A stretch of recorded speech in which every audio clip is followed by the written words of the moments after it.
So this will be our fourth lecture for the semester, September 16. So again, we spent a lot of time last class looking at very advanced materials, right? You know, in 3D Max, you know, things like glossy, metallic, glass, you know, all these things. And today, you know, we're gonna start to apply them by looking at an actual project, right? So this is what I'm doing things differently in this semester. You know, I typically work with you guys in one project, right? Which is the Barcelona Pavilion, right? This time I want to introduce, you know, two of them, you know, so we can focus on something that that is more exterior and something that is more interior, right? So we can have, you know, look at different settings, how we apply materials, and you get to work on two, you know, very famous, you know, buildings, right? So as you put it in a portfolio, you know, it's a very nice study to showcase to anybody, right? So I'm gonna start by just, you know, I wanna go over the folders for today. You know, again, at this point, there's nothing that will take very long. As we go into more detail, you know, obviously we'll spend more time looking at every single rendering. We'll do class critiques where you guys can, you know, try to give each other, you know, recommendations, techniques as to how to better do your, you know, your work. So I'm looking here at Jackie. So let me just share my screen. Let's see. All right, so this is Jackie. So I can see some use of glass, which is great. Looks like a, yeah, like a building, like a big chunk of marble. And what is that, Jackie? Any comments? You there, Jackie, or no? He said it looks like an egg. He's suspicious. Is he in the chat or? Yeah, he's in the chat. Okay, sorry. It was like glass. Okay. It's like an opaque glass, and then like a glossy. The blue part is like a glossy material, kind of. Okay. Yeah. Well, it's fine. You know, I mean, glad, you know, you're experimenting here. I mean, at this point, again, we're not trying to create a building yet. But we're not looking at, you know, just experiment with the material and see what you know, what you can create. So that's fine. Thank you. Thank you. All right. We don't have many, so let me go to Katia and let me share again. Okay, that looks pretty cool. Yeah, it looks like some type of, you know, crystal inside a stone monument. Okay. Very nice.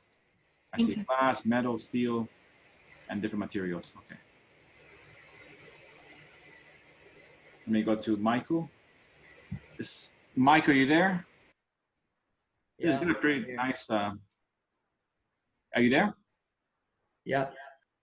All right. Sorry, Mike. I think before I put you as not being here. Okay. Yeah, I'm in market present. All right. Let me share. Actually, pretty interesting. Yes. It's very nice. You know, you have like the whole shelf of different things, right? I like the glossy material of the floor. It looks really nice. You know, this kind of pink looking metallic, right? I see matte materials, things that are more rough. I see the glass plane, so that looks really nice. I like the material a lot.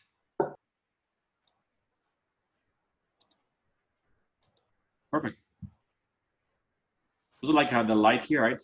You can tell the light's coming to the glass, right? Because it makes all these very interesting tones. So great job, Michael. Thank you. All right, Raymond, let me see again. Let's see. Okay. Matte material, glossy, reflective. You try also some glass, right, Raymond? Okay. So try at least, you know, to submit always at least 3 renderings. But okay, it's a good start. I think we have one more here, which is Victor. Okay, let me.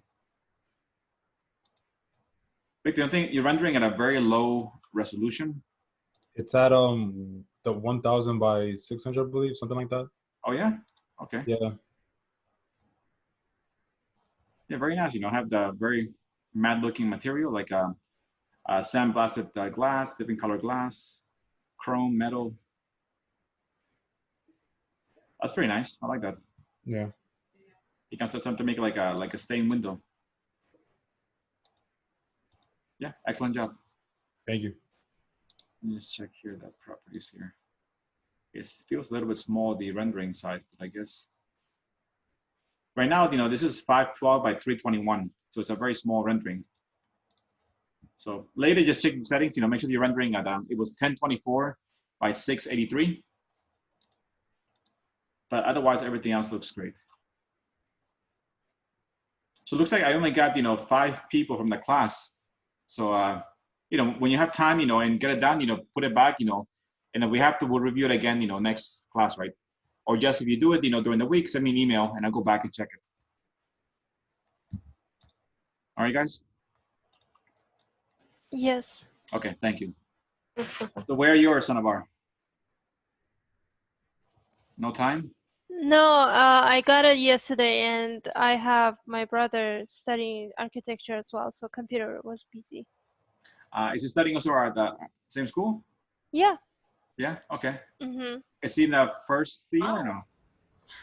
Yeah, he's in second semester. Okay, nice. All right, so that's good. You guys can work together. Yep. All right, so let me switch now to, let's see, 3D Max. So again, I would like for you guys to follow my lecture, right? And, after I'm done, I'll give you guys the model and everything so you guys can, work at home, right, those things. Otherwise, if you try to follow me at the same time your computer, you're gonna fall behind, fairly fast. So later you can go back, pause the video, and do everything. So, and this is the model of the Zuma house. I was gonna have you guys build it in class. I was gonna give you guys the drawings, but I mean, it's such a simple house that for you guys this is easy to build, right? There's nothing really complex. It's pretty much just boxes, right? So I just built it myself, and and I'll give it to you guys to use, because again, the class is not about modeling; it's about rendering, techniques, right? But let's first talk about this house so we understand what we're looking at, and what we're trying to create, with this house, right? So let me see. I'm gonna share some. Professor, Yeah, go ahead. Professor, is there a way to drop an object or a box that you make onto the plane? Like if it's below the plane and you want to just put it on the planar level? No, I mean, like if I put a box here, for example, a box will always be added to the ground plane, no matter And what. if accidentally you move it down and you wanted to put it to that same level, You will have to move the XYZ of the box, right? The coordinates. So let's say that this box, I move it down right here, right? yeah, And I do F3, not F3, I do G for ground plane, right? So that box is now below the ground plane, right? yeah, If you forget where it is, if I click in the box here, for example, and I go to here to move, and I go to right click it, right? We have our coordinates, and this box is pretty much, the coordinates, are pretty, minus 29, it's not really nothing clear, right? So we have to move it up to the top of the Z plane, right? yeah. What we could do here, let's see, if I choose this box here, see my C plane is at 0, right? So because the X, Y, and Z is always placed at the bottom of the box, right? So if I click here, again, this bottom is always there. So just go back to the C plane and just make it here 0. And it should bring it back up to Okay. the ground plane. So there's no way to snap it to some other object? Unless you have snaps, and you have snaps set to the grid, which is the ground plane. Then So only grid is possible, right? Okay. Exactly. And again, if we hit G, the grid will be turned off. All right, so let's look at one thing here. Let's look at the Azuma house, which is by Tadao Ando. And you guys know who that is, right? Anyone doesn't know who that is? What was the question? Do you guys know who is Tadao Ando? Yeah, he did Yes. the Church of the Light, right? Yes, he did, yes. He's a very famous Japanese architect. He builds everything out of concrete, right? So you guys should know about him, right? This is the Azuma house, right? And these are actual photographs of the house. You can see it's very simple, right? Being Japan, there's very little space between every building, right? Everything is pretty much, very tight. So in a way, they make the best out of very small, spaces, right? So they know how to use the light, how to maximize the light, and how to create privacy, right, for them. Because again, being so close to the streets, so close to the neighbors, you have very limited use of, the space. So again, the front of the house is just concrete, right? Nothing special. It's recessed back into concrete, and there's a door, that leads on the left side. And if you look above here, there's a skylight that goes through everything here. It brings some natural light to this kind of cavity there. That's, from inside the space, right? It's, again, this is the two walls that we just saw before, right? So inside is like a courtyard. There's a little bridge that connects both sides of the space, right? And below that is a, open to the sky courtyard, So when it rains, the rain falls down, it gives plenty of natural light to the interior space. And there's some low windows here for additional light. And again, they're very low because to create privacy between the neighbors on both sides. Overall, the materials are very simple, right? It's just wood, concrete, glass, and metal, right? Nothing more. And the core, we can give it the core later and those things. Some of these are renderings, some of these are images, but they're done very well that we can try to mimic in class. This is the ground level as you come into the house. There's like a little office in the bottom, a concrete staircase going to the bridge, right? And again, it's just, you're between two concrete walls. But the nice thing is when you look up, you see the sky, right? Because it's completely open to the sky. So, again, it's meant to get wet here when it rains, when it snows, all the snow accumulates here. So you can really feel the environment or the change of time, right? Again, a different time, evening, different light source. Right now, if the sky is blue, then the blue starts to mimic. And because the concrete is a little bit reflective, right? You can see here, depending on the angle, it starts to reflect back the light of the sky. So although it's a very simple 3D model or house, right? We're trying to really learn, how to best use the environment, and how to capture a very realistic looking, scene. Again, this is different. This is actually a rendering by a different person. So again, you can see the light come through here. It gets very bright, gets darker. We can put some elements here, like later we'll add some small trees just to give it some more sense of life. Otherwise, if it's all concrete, it becomes a very cold looking space. That's the second level, right? So again, the whole sky is open, right? There's really no roof here. It's just very massive concrete. This is like 6 inches thick. And this bridge just connects both sides of the space. The good thing here is because you can't see your neighbors, right? You can't see a sense of what's outside, and you can only see the sky. It gives for a very nice effect that you're not sure where you are. You can reimagine the surroundings, and that's a very typical Japanese idea that you don't want to be able to limit yourself because of what doesn't exist outside. So if your space is very small outside, if you don't see it, that means that you can reimagine the space and make it appear much, much bigger, right? So this way, because all you see is open sky, you can imagine that behind here, there's more sky, more landscape, and it frees the mind. And that's a very typical Japanese idea, that it frees the mind to be able to expand the boundaries of a small space. All right, let's see. Again, this wall also, we can imagine that, you could grow stuff there, but it's just a very simple space. This is a 3D model of the house, which gives you a good example of what you could try to accomplish. The decor part is simple, the lights, all these things. Here we have a material that's a little bit rough, a little bit reflective, right? So it combines both things.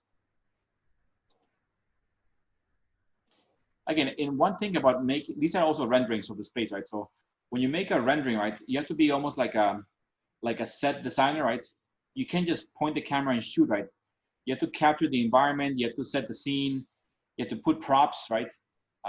Furniture in the right place, so that, right now this shot, when I see this shot, like, how do you feel? You guys tell me.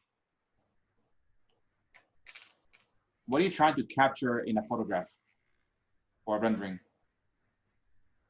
Lightings.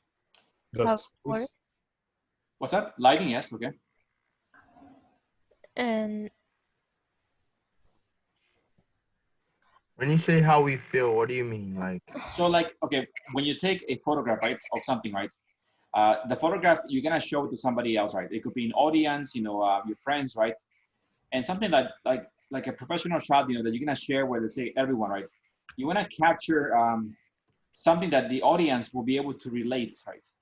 That they- Scale. Okay, scale is very important. So the camera placement is important, right? Scale. But look at the scene here and what It's things sitting? are what's up? Like it's like I'm sitting and looking Yes. at it. Yes, also, but also look at what props are shown here. Especially I'm looking at two of them here that make the space appear very comfortable. Like I want to be there. Is it the painting and the music box on the right? Yeah, it could be that, yes. But I'm looking more like here. You have a chair, right? In your, Chair and the right? lamp. You have a very nice lamp there that's on. I can For imagine reading? myself. Yeah, so I can imagine myself sitting here, looking at the light, at the sky, reading. This two things, the lamp and the chair, make me feel like I'm there. Like I can imagine sitting there, right? If Oh, this yeah. room was completely empty and there was no chair, no light, no painting, no it will feel cold, right? You can't relate to that space, right? It's just an empty. In a way, you need some type of hints to tell you how to react to this space, right? So again, later we'll talk about more detail regarding how to set up props, to connect to the scene, right? So not only just taking a photograph, but capture the right angle, so you feel like you're part of the actual scene, right? And you can share that experience with everyone else.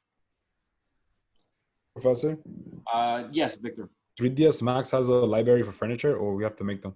No, I'll give you guys a library. Don't worry. Yes, I have Okay. a very large library. I'll give you guys to use for the class. Okay. Thank you. Professor, I noticed something in other renderings Mhm. that they use different texture for the concrete. Oh But- yeah, yeah. Meaning that like a texture is not repeated. Yes, I mean right now Most of the this one space. here is different than this one here, right? Yeah, if you look at each blocks not this one, the previous. No. Basically in those concrete like blocks, I see different patterns in each Yeah, block. because some of these are renderings, right? Some of these are photographs, right? So it's and I think This one. yes. So what we're You trying see to the catch. top part? Yes. So this is different, Mhm. right? Okay. So I mean, I'm gonna give you guys some concrete material to use, right, for this. But again, it doesn't have to be the exact same concrete as the site. The idea is to match the same material, close enough, right? So we'll look at the photographs, and see how close we can get. But it's okay if it's a little different, than the actual material, right? Yeah. We could definitely make it exact. It would just take a lot of time to, a lot No, of I was just asking, did they like take like another like step to make a different pattern? Or like yeah, they could have made their own material to make it bigger or smaller pattern. Yes. I see. Mm-hmm. This is when you come into this house, there's the main door, right? There's actually a cavity all the way to the sky, right? So it gives some extra light as you wait, to enter the house. This is a photograph of the house, right? This is exactly what the house looks like, right? So I mean, in a way, you could very easily make this into a map, right?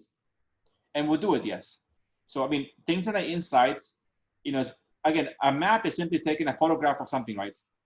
So on the inside, it's very hard to capture a photograph of the material because it's such a very tight space. But here, later, I'm going to map, and this is two parts, this could be the top part right here, right? And this could be the bottom part over here, right? So later, I want to use this to map the front of the tea house or the house, right? So we can look at different ways we can map by extracting from a photograph and mapping just by having your own material of the space. Again, this is the same image. That's from the top, and this is man, one point is very hard to tell if it's a 3D model or a photograph. It's getting more difficult. This to me looks like a 3D just because of the angle, but who knows? But you can see a bit more detail regarding what the space looks like. And this camera is it's a very wide angle lens, so it's probably like a 10mm lens. That's why everything is so stretched out.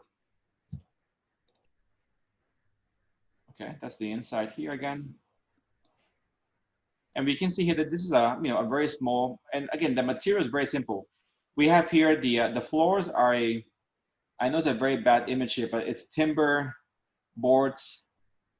And again, it says that this is made to, this space is all concrete, right? So concrete by sense is a very cold material. It's, it's gray. it's pretty cold. So they put this material to make it feel more warmer, right? It's a kind of reddish looking wood, so it makes the space feel a lot warmer. And when the light hits this red wood, it reflects back a very warm color, right?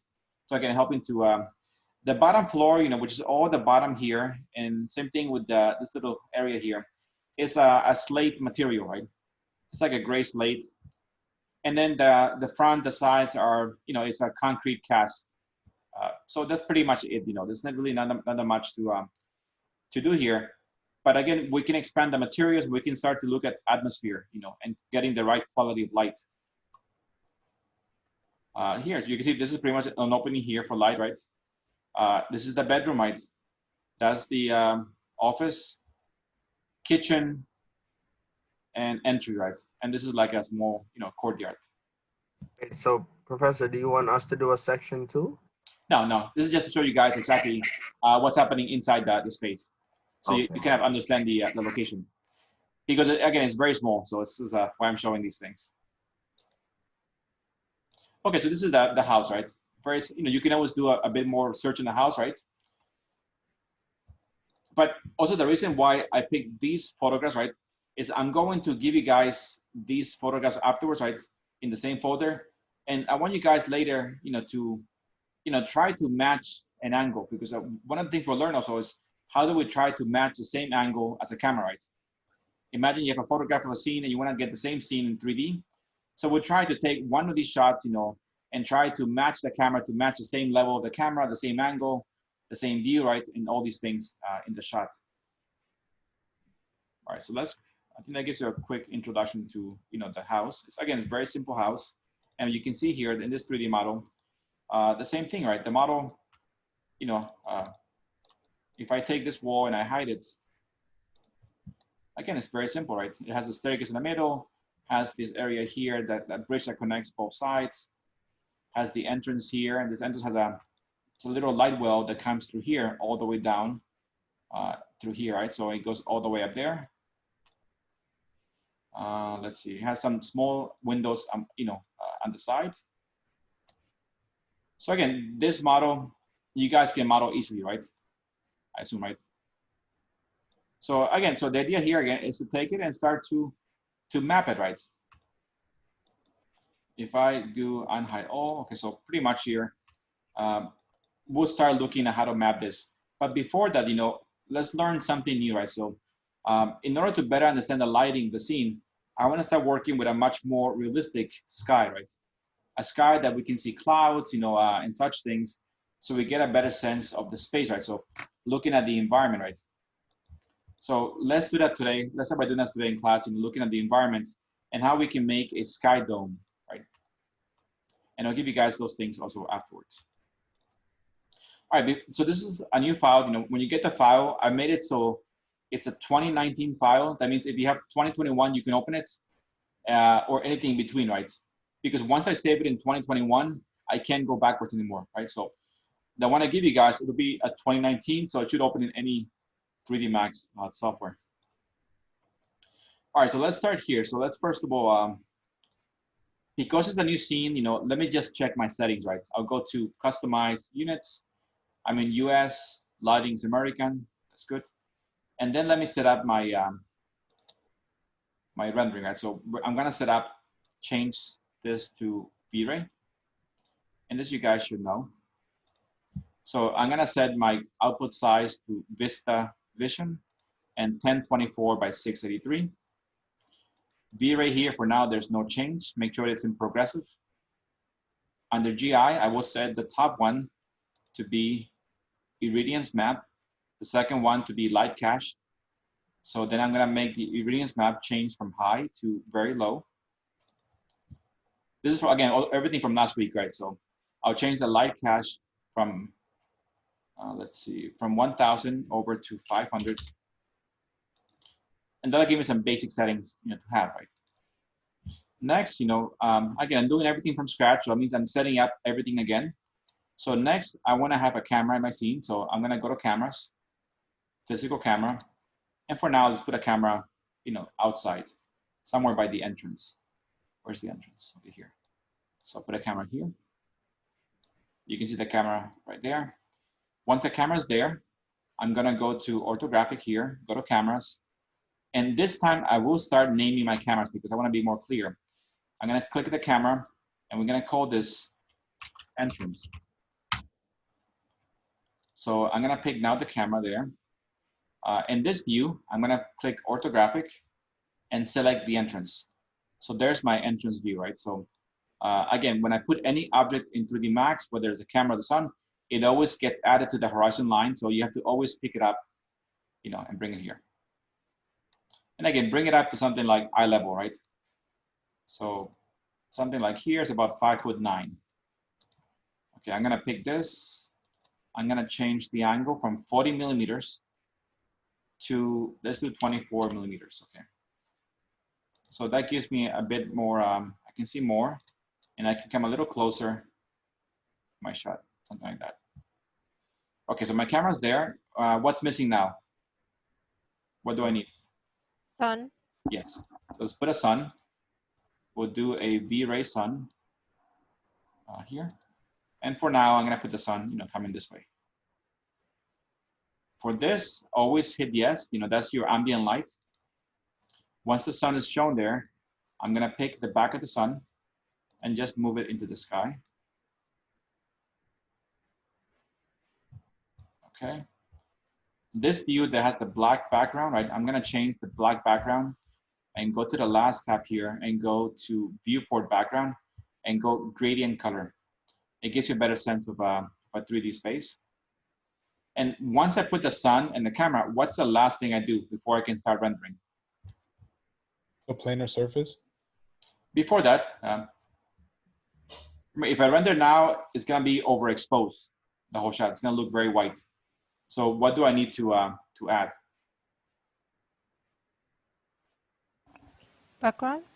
I have to put an exposure control. So we go to rendering, right? Exposure control. And then under exposure control, I'm gonna set it up so it says V-Ray exposure control. And then under mode, change to from V-Ray camera. So once we achieve these settings, you know, we can start to render and test out our scene, right? So if I go here now, the last thing I'm missing here is right now, this viewport is not exactly what I'm going to see, right? It's deceiving. So I'll go to where it has entrance here and just set up show safe frame, right? So that I can see the exact proportion. And I can see that this yellow line is my exact proportion of my rendering, right? And anything black here, I will not see, right? And that tells me that pretty much this building, a little bit is not being seen over there, right? So I might just take this camera, the front of it, and move it a little bit higher. So I can see more of my scene, right? I'll do a test rendering, see what it looks like. Okay. And it looks pretty good, right? I mean, at this point, we haven't applied any material, right? It's exposed correctly, right? Okay. What else here? So that looks pretty good, okay. I see already a mistake here that I made with this model, but we'll have to correct it. You see when I made this model here, that this wall, I made it to be only this size, and then this part it sticks out, right? So in the actual house, this is one continuous, you know, element here. So, you know, later we'll correct it in those things. Okay, so now we have, you know, now we have our scene and we can start rendering pretty much anything, right? I could set up, you know, other cameras, you know, inside. So let's make one more camera. I'm gonna take that one and just copy it to the inside here. And we call this interior lower level. Actually, let's, yeah, lower level, yes. Okay. And let's change here, go to the other camera. All right, so this is where it gets, you know, very tight, right? This is a very small space, right? So right now, you know, I don't see a lot here, right? Because the space is so small, right? Also, do you see how right now when where can I put this camera where it's not so? Okay, I'm gonna put it here against the wall. All right, can you see the space, right? Somewhat here. Okay. So I think for here, we'll have to make a camera that has a bigger lens, right? Right now, this lens, which is 24 millimeter, just will not cut it for here. It's just too tight. So I'm gonna go back to the camera and let's go down to 20 millimeters. But even that, you know, maybe we'll do 17 millimeters. All right, I'm gonna keep it at 17 for now. Here's, do you see here how as we move the camera, if I move this front of the camera lower, so it's looking straight, right? You see how this line becomes straight, right? When I move this higher, right? What happens to this line here? It goes at an angle. Why is that? Distort. Distortion, right? So, Yeah. I mean, it's a very normal thing, right, to happen, right? But they do make lens that corrects the distortion, right? So you can always have the lines always be straight, right? So for now, you know, let's give this a distortion, you know, correction, right? So for example, on this camera, right, which is the one on the inside, I'm gonna click on the camera. I'll go down to the camera properties. So just go down here, right? I'm in properties here. And this one part you can correct here. Let's see, where are we? Here. There's one here called perspective control, right, down here. I click that, right? The last one here is called auto vertical tilt control, right? Just watch this image when I hit the button here. Right? It makes everything straight, right? So that means no matter how much I move this camera up or down, right, all lines that are vertical will always be straight, right? So it creates for a more, otherwise, if things get too distorted, you know, then it looks strange, right? So for now, you know, at least, you know, it's a little better. I mean, later we'll see if we need to, you know, make a wider angle because, you know, this shot is, go a little lower to make it more dramatic. But again, we get an interior shot, right? And if I do rendering, we get something like this, right? Sun's coming. So later we'll figure out, you know, what's the best way for the sun to come in, right? For now, we know the sun is working. The interior space, it looks okay. And we have now two, you know, cameras. All right, so. And if I actually look, let me do one more camera here. I'm gonna take this one here. So at this point, it's getting confusing for me to pick this camera. So what I'm gonna do here is go to the top left corner here where it has all. And I can be very selective here, right? I can decide what things to move. So if I click here and I put cameras, right? Then I'm only gonna move cameras, right? I can't pick anything else in my scene. So I can just click this camera very easily. And I'll do shift, move it upwards, and do copy. Always do copy, right? And then this camera on top, I'm gonna call it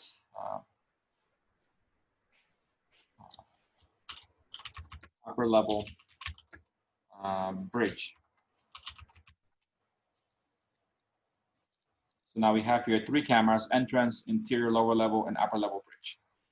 All right, so here we are. I'm gonna move the camera now into a better place. First of all, it's too low to the ground, so I'm gonna put it something like eye level. And let's put it somewhere in the middle of the bridge like this. So we get a pretty dramatic shot. This shot will move forward. Okay, so this is a pretty cool shot. And maybe we'll point a little bit the front of it higher so we get more sky, right? Like this, right? So if I do rendering now, we see, you know, it's not a bad shot. You know, we do have the default blue sky, right? 3D Max. But again, this default blue sky, you know, would relate more to seeing clouds in the sky, right? So once we see clouds, you know, it becomes a little bit more realistic than seeing just a simple blue sky. So let's talk about, you know, how we can create this, you know, and there's 2 ways we can use skies, you know. We'll learn 2 ways, you know. The first way, we'll do it in this project. When we go to the next project, I'll teach you a different way, right? And then you can choose which one to use, right? Both work really well. For this one, we're gonna use a sky dome, right? A sky dome means that we'll have a dome-like feature where we apply a model, where we apply, an image to that dome. And that image is a 360 image, right? Of a sky, right? And then that image we projected in the sky, and then we can do other things to make it glow, right? So right, so at least I know that I have my shot already set. You know, I like these 3 shots. Let's look at how we can achieve this. Right? So I'm going to, let me share something else. So I'm going to go to your class folder, you guys can see here.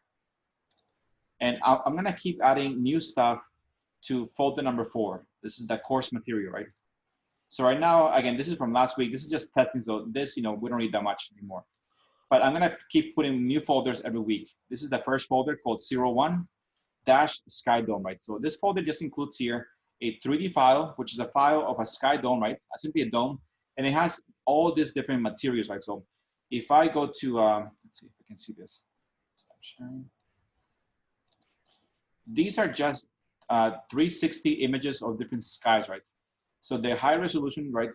And they're taken right at the horizon line right over here, which is really nice because you can quickly establish a horizon line in your scene. So this is capturing something in the evening, right? A little darker, daytime, right?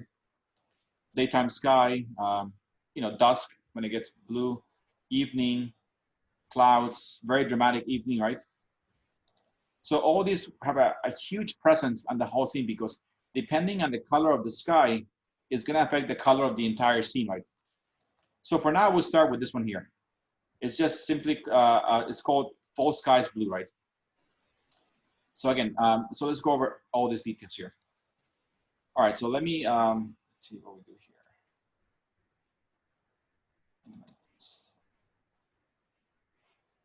One second. Some things are hard to share because I'm limited to one screen. So let's see how we can do this. Okay. So I'm going to share for now my entire screen. So it might look a little weird on your side because it'll look very horizontal, right? Because I'm sharing a very wide angle monitor, right? But you guys should be able to see on here, right? I have this folder that has the Sky Dome images, right? And I have my Sky Dome file, and then here I have my 3D Max file, right?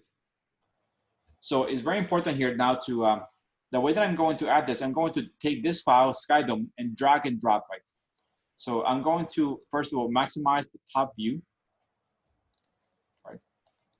We have here our scene, some cameras, and my sun, right? So zoom out so you can see pretty much everything, including the sun. So I'm gonna go to this scene over here, right?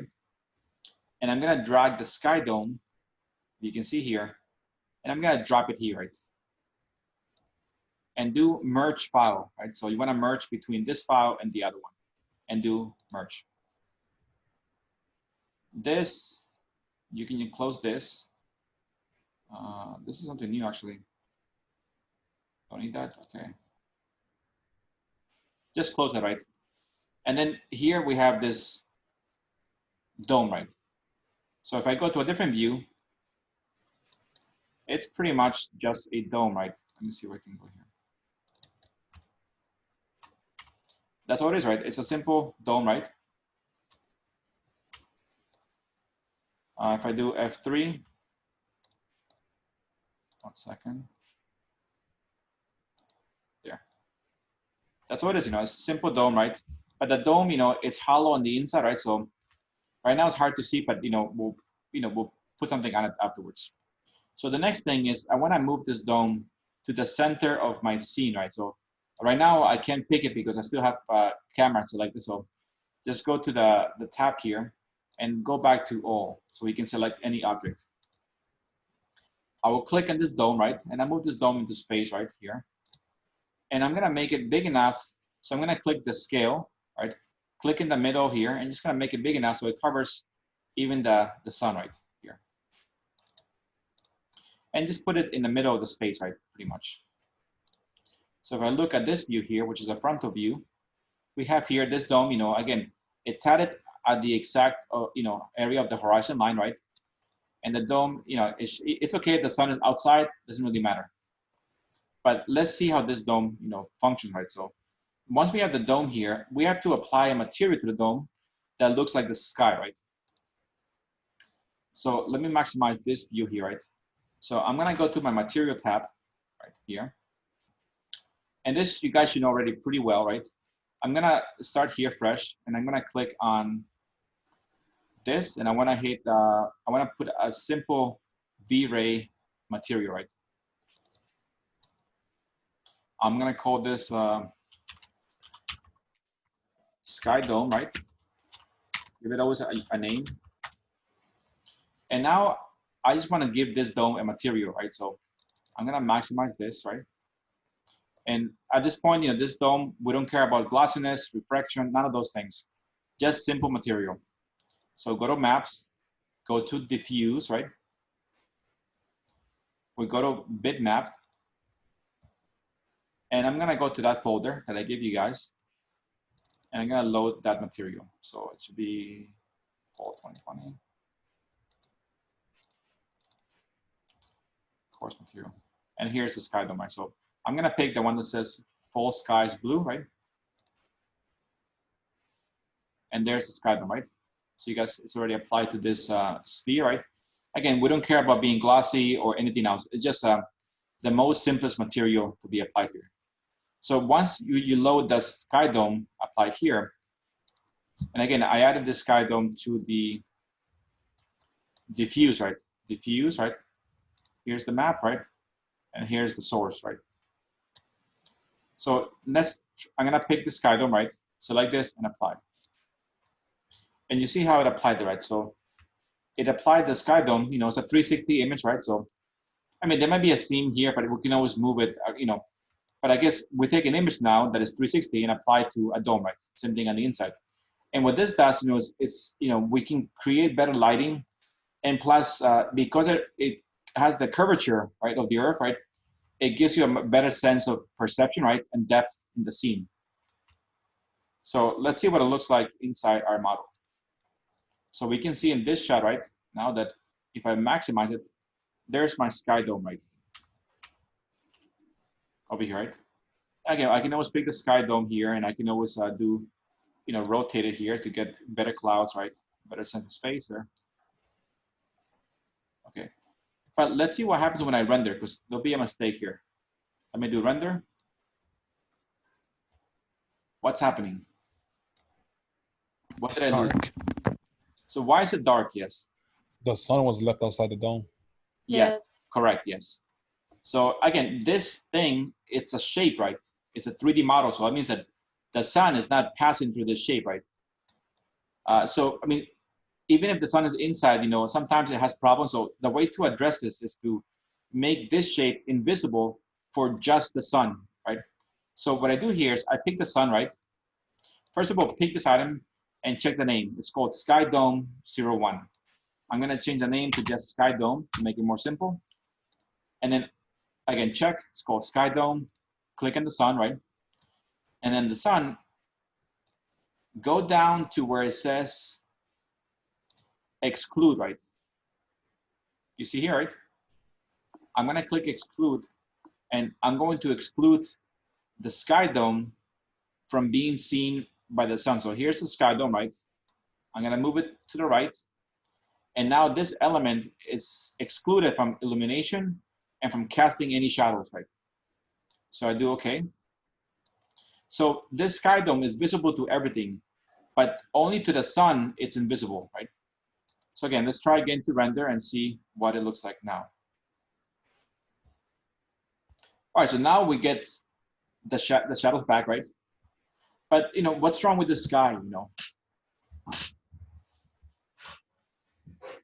Is that reflective?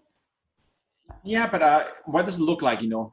Imagine when you look up at the sky, what should the sky be looking like? More bright? It Yes, looks dull. exactly. It should be glowing, right? Or brighter, so. And that's because this material is not glowing, right? It's simply a map, right? So, but again, to get it to work, so let's try something else here. So, okay, let's maximize this, right? All right, so we can see, because this material is just a simple V-Ray material. Let's make a second one, okay? Something different. So let's go here, right? And again, we'll go to, again, to click on this option to select the V-Ray material. And this time, we'll not use V-Ray material. We'll try a different one. One that is called V-Ray light material. That's a material that emits its own light, right? So I'm gonna click on V-Ray light material. it will look like a glowing white sphere, right? Let's give it again a name, sky dome light. This one's called, let me go back here. That one's called sky dome. This is called sky dome light. Okay, same thing. The settings here are a little different than the other one because it's a light material. So what you can do here is this can be used two different ways, right? Because it's a glowing material, it can be used as a light source, right? But this light, doesn't really cast shadows. It's just a simple glow effect, And later we'll cover how this can be used to make more detailed renderings. But for now, I'm not going to rely on the color because again, if I change the color here, for example, if I make it red, it's going to glow in this kind of pink looking effect, right? For now, I'm gonna keep this white and I'm gonna rely on a texture to glow. And I'm gonna load here the same texture that I use here, right? So I'll go here next to it where it says not in opacity, in the one next door here, click on no map, go again to bitmap, and I'm gonna load the same material, full skies, blue clear. And we see right now, they look, not too different, right? But one of them is actually emitting light. All right, let me go back here. And sorry, let's go back one more time here. So once the material is here, you see a value here of 1, right? That value is there to control the intensity of the sky, right? So 1 is a default setting. If I make it 50, watch what happens to that sphere, right? Now it's glowing, too much, right? We can make it 25, we can make it 10, we can make 5. But don't rely on these things. This preview is not really accurate, You have to render to be able to see the exact settings. So first of all, leave it as 1, right? And see what it looks like. So click on the sky dome again, right? Click on this one and apply it, right? There's one of the problems with the light material is that once you apply to the material here, it tends to always look white, right? And because it looks white, then we can't see what the material looks like. So what I always do is I apply the base material, the very simple one, right? I click here, I apply this one, right? And because I can see what it looks like, right? So that means that I can go here, let's go to this one, this view. I can go here, right? And I can go to the base material and I can go to rotate here, and I can move it, right? And see what kind of I want to see in the sky, right? Set up my clouds, right? When I go to apply the V-Ray light material to the same thing, it just looks white, right? But because this map is the same map and applied to the same objects, it will look the same, It just right now you can't see it, right? That's the only thing that's a little tricky. So let me render like this, the way it is. Okay, it will look pretty much like a night sky, right? Because we haven't given it any glow, right? Any illumination. Let me just move this here a little. Okay. So this is a setting of 1, right? We can see the sky here. I'm gonna leave this as it is here, and I'm gonna put actually let's close this. Let's change the setting to 5. You see here now it got really, really bright, right? In this sense. But let's render again and see if we see a difference. Yes. Okay. Okay, got a little better, right? So don't rely so much on this preview. So let's make it a 10. And I'm gonna do a region rendering. So I'm gonna pick this tab here and render a piece over here. Let's see. A little brighter, so okay, let's start going a lot brighter. Let's go to 50. Okay, now it's starting to feel like it's a glowing, and again, we can go up to 100% or even more. And there's no perfect setting for this. Whatever you think looks realistic, right? Because your eyes can pick out, so let's try something like 70. Let me turn off the region and let's do the whole thing. So now, this guy, is glowing more, right? A little bright on this side, so maybe let's go back to 50%. Render again. All right, so it doesn't look too bad now. The good thing also about this sky, right, is that because the sky is already blue, right, then it will give everything in the scene a little blue tone to it, right? So, and this sky, having a color will affect the whole scene, right? So let's say, for example, that, that I go here and I decide to change this material. So I go here to the, to where I put the material. I go here to the source map, which is, where is it? source here. Here's the location of the file, right? And let's go here. And I change it to, let's say, this one here, which is the sunset, right? It's a very orange looking, you know, so let's double click here, right? And let's render with that one, right? It's a bit a dramatic change, right? Because you see that the light now becomes different, right? It really, you know, each material adds to the atmosphere of the space, right? It looks like there is a fire. Yes, this is a very dramatic. So if you look at this material here, see if we can preview it. No, I won't let me preview it here. But you're right, yeah, that's a very dramatic material, yes. Almost like fire, yes. Well, let's look at it from a different shot. You know, maybe let's go, let's change my camera here. So let's go to a camera that's entrance, right? And let's render this view here. So again, some parts, you know, are more dramatic than others, right? So you can always rotate it to make it better, right? But again, and you know, once you're done here, you can just go back again to the material source and put it back to the, again, if I put this one here, which I like very much, is the Fall Skies Dusk. This is like right after sunset when the sky becomes blue, right? Oh, yes. And I put render here. You know, again, right now the light is bad because there's also a sun here, which is, again, you can't have night and sun at the same time, but these is a very dramatic setting. And then if we go back to the regular blue sky, we go here and go back to the source and go back to blue skies and do render again. So that starts to fit more the lighting of our scene. Yeah, there's a mistake here, right? But we can always adjust it, you know, through the camera, right? So again, to make this to correct this mistake, you know, what I would do is simply in this view, right? Apply, click on the sky dome, right? Apply the old one, right? And there we see the line, right? At this point, you know, I click rotate, just move it, you know, so I don't see that part, right? Once I get here, once I like what I see here, I go back to the other one and then I apply it, then I render. So there's a mistake already, you know, corrected, right? We have now, again, this part, you know, don't worry about it because, you know, you won't see it eventually, right? But at least this sky, you know, gives you a very realistic looking light in the scene, right? And it will affect the, if you have glass, it will show up in the glass. If you have a certain reflection in the concrete, right? It will give off that little bluish tone that, you know, makes the whole thing appear very realistic. Okay, so that's, again, this is one option to do the sky, right? The other option is using an HDRI image, and that we'll do later on in the semester. You know what that is, an HDRI image? It's a high dynamic range image.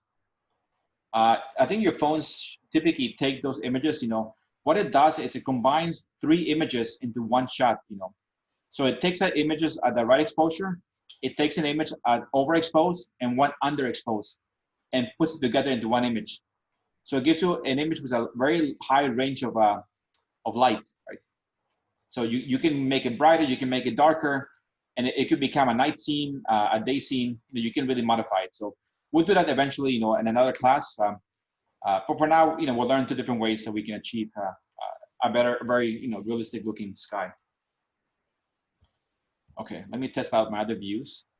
Let's look at the view here on the interior lower, render. Okay, so we can see the sky, which is nice. You know, the shadows right now are pretty bad. So, I mean, you do have to spend time, you know, moving the sun to try to capture the shadow here, right? Because, you know, right now, this being here gives you very little light. Ideally, I want the sun to hit here and create a more dramatic looking scene there, right? All right, so, and also right now, you know, our glass is bad, right? So let's start by making some simple material here, right? So let me just go back here. And, you know, I'm going to work on my model now. So this sky dome right now is very, I don't know, it kind of hides everything, right? So I'm just gonna click it and do what with it?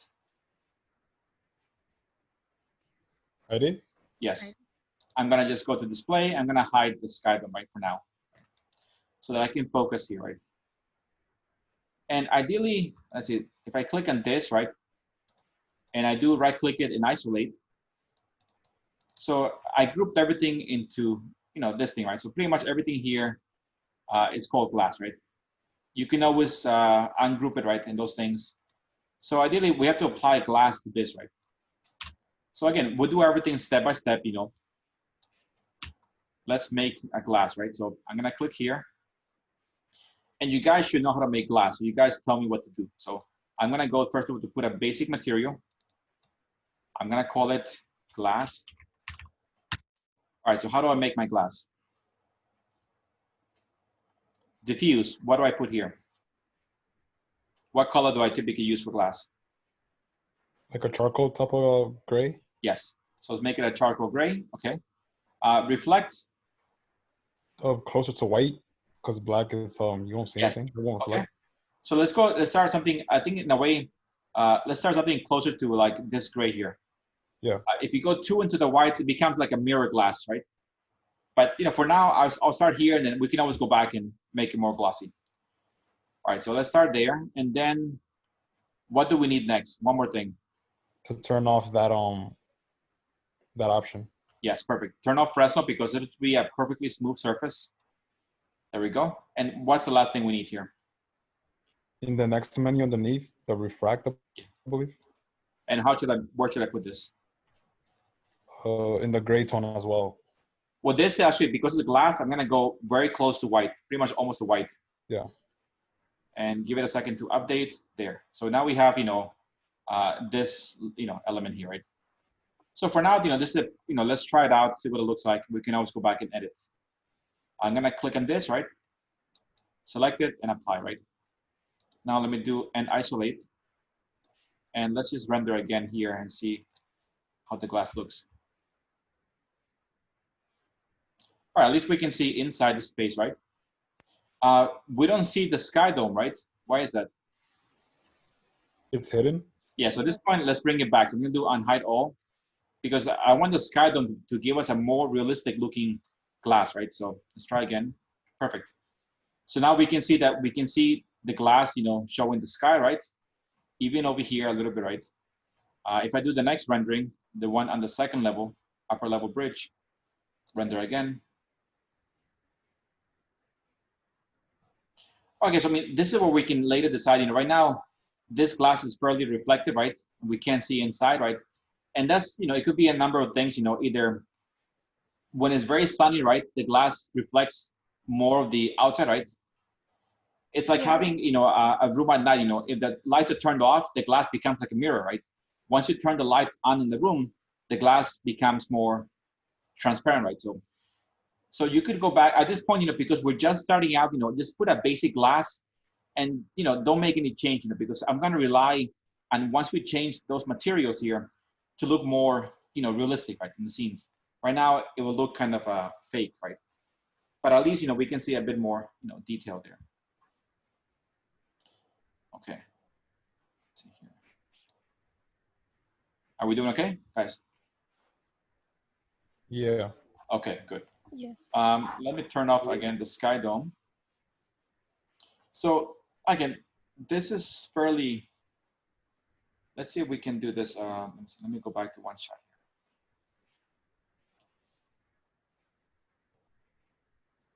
here. Fall 2020.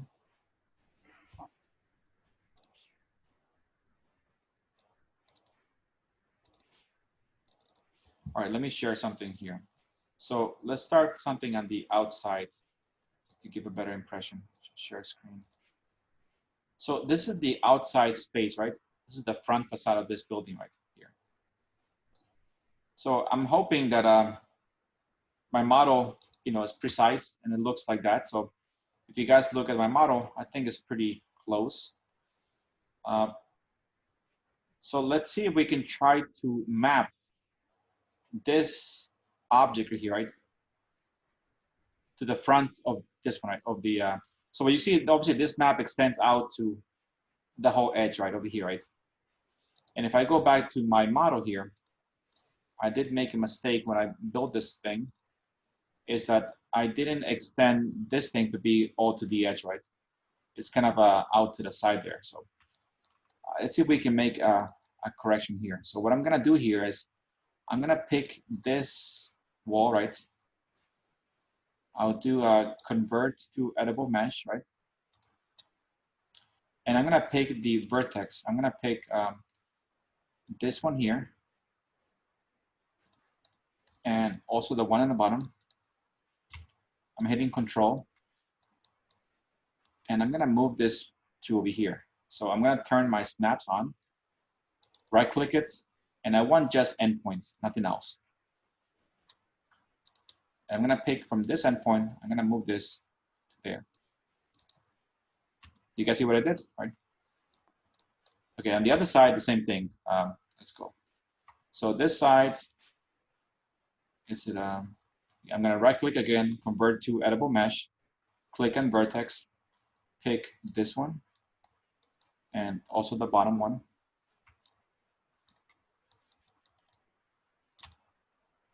And move it from here to there, right?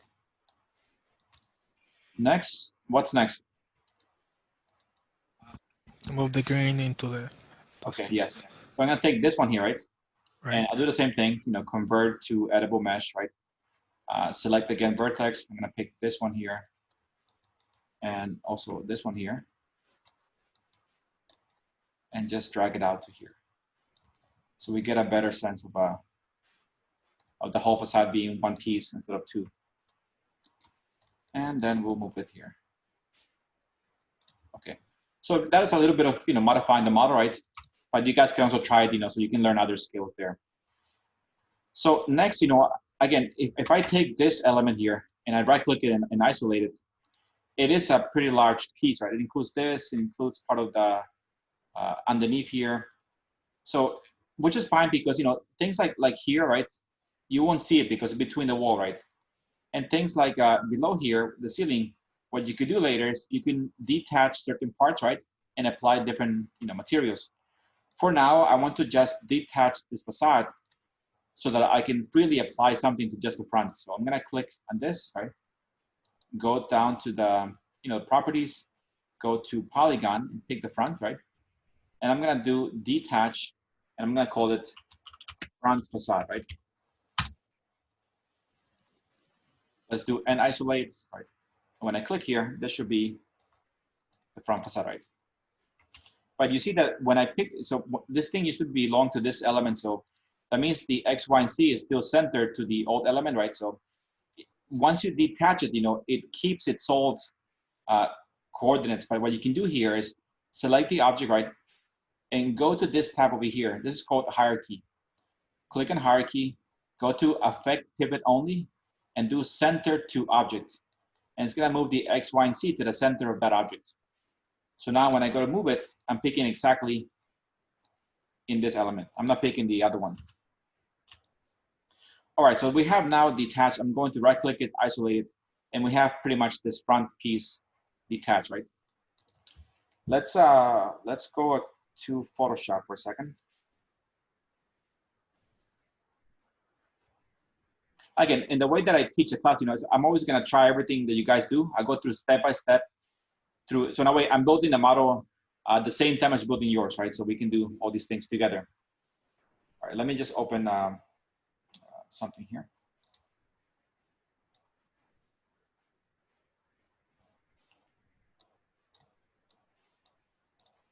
Okay, so let me stop sharing here and go back to here. Okay, so here we're at this photograph, right? So I need to extract pretty much just the front of this, right? And you guys should know how to use Photoshop, right? Okay, if anything here, if you fall behind, just let me know. I'm just going to first double click here to unlock the layer, right? And this shot looks, you know, looks like it was Photoshop before because everything looks super straight. So I'm just gonna select, you know, the house, right? Pretty much up to there. And it's pretty close, yeah. It's very straight. It's very nice. Okay, that looks pretty good. I'll do image. Let's see where we go.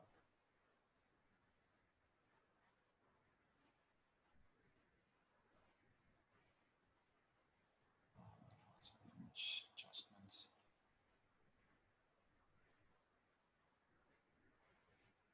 Maybe no one. Okay, select inverse. Okay, and then delete. Okay.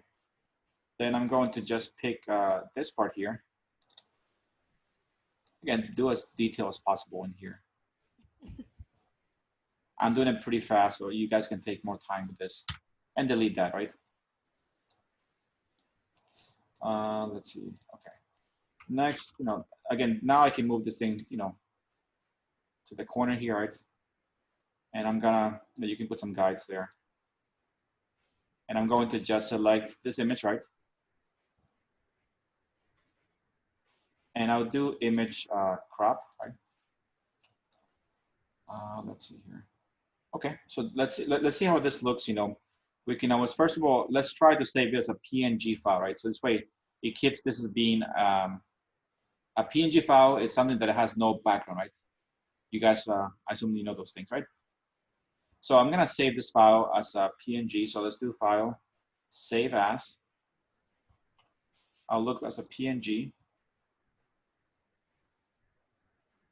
And if it doesn't work, we'll try a different way. Okay, we'll call this a front facade, right? And I'm gonna put this in my folder because later you guys will try it out also. Okay, so course.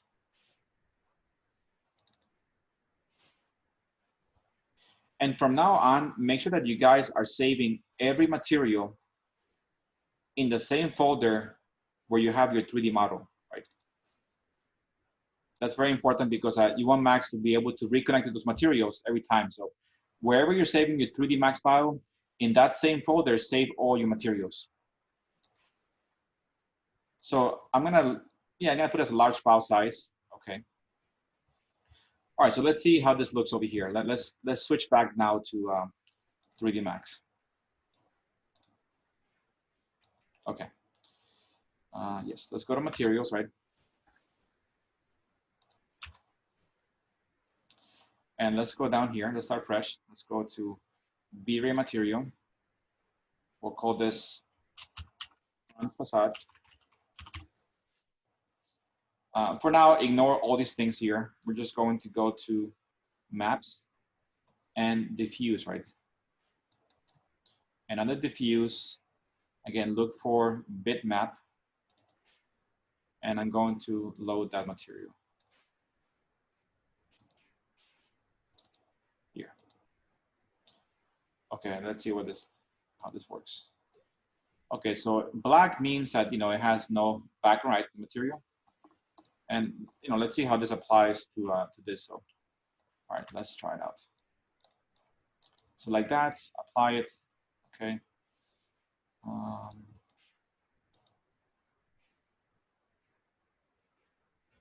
Okay, let's go to modify, UV map. Okay, planar. Let's go map scalar.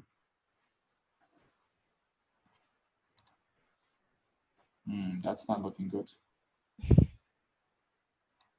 So like something here. You have to rotate it. Yeah, but something with the geometry got messed up here. You see how this part here, that doesn't look good, yes. Yeah.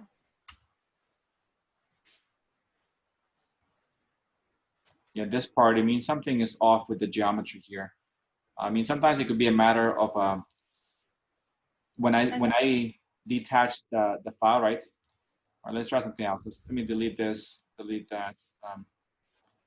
One thing also that new here, this is, again, I'm working in Max 2021, so there are a few things that they changed that I'm also catching as I go, right? Because I was working 2020 last semester. So when I apply it here, I don't have the option to select here, show material and viewport. This should be set there so I can actually see it. And it's not letting me see that.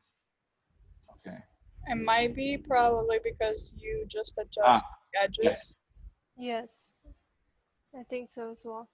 When you were fixing the facade, Yes. Yeah, so that you moved it. I think you. You're right. shifted Yes, it. you're right. Okay, so let's fix that. That's not a hard thing to fix. All right, I'm gonna take this shape here, right? So right now I'm in, it's isolated. So I'm gonna take this shape just for now. I'm gonna copy it to the side, do copy. I'm gonna rotate it 90 degrees like this, right? And I'm going to go to the second tab, no, here. That's primitives, and this is a polyline. So I'm gonna do line, right? Redraw it. Yes. I'll turn my snaps on, and I'm just gonna trace it. Oh, not that one. If you do it too fast, it curves. So I'm gonna trace it again. You're right, when I stretched it, I pretty much messed up the geometry. And let's go here. All right, so that's a new shape, okay? This shape, you know, I'm gonna give it sometimes also max, you know, when the shape has no thickness, it doesn't like it too much, right? So I'm gonna give it a very small, you know, thickness to this shape, right? So I'm gonna give it a, I'll do an extrude. So if I click this shape, right, and I go to the modify panel, right, before we added map scaler and UV map, this time I'm going to add to this line one that is called extrude, right? So we can extrude that shape into something, right? And let's give it a 1-inch extrusion, you know, very small there.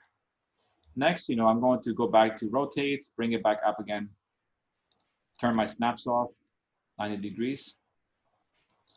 And then I'm going to, let's see, get it pretty close to here. And go to turn my snaps on, pick this shape, and put it here. Okay. So again, this shape, you know, it's behind, so we don't care too much about it anymore. Let's do and isolate. All right, so there's my shape, right? Let's try again to see if we can get this to work. Select it. Let's go to materials, apply it. Okay. Let's go to UV map. Let's do box. Let's do map scaler. I don't see anything, so let me turn on here. Doesn't like it.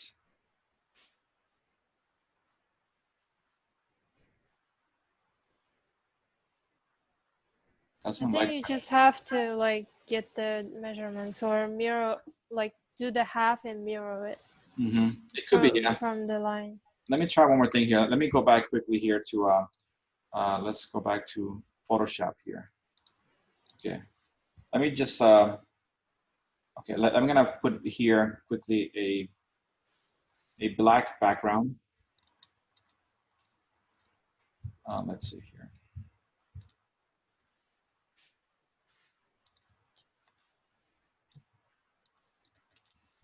And I'm gonna save this file, save as a JPEG file. I wanna see if that makes any difference. JPEG, projects. Where's my folder?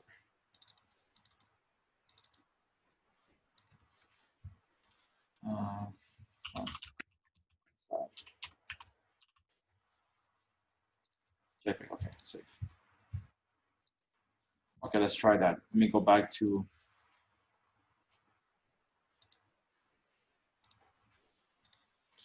all right, so I'm gonna go back here and let's change that. Go back to the material. Let's go back to the source and update it with the one that's JPEG, which should be, which is it? PNG, this one here, okay. So a JPEG file, okay. And I click that one again.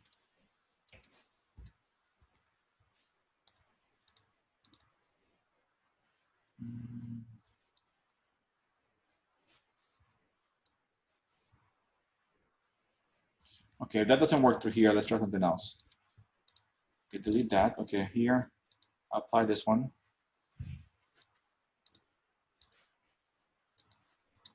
If I go close here, it should be there, the material.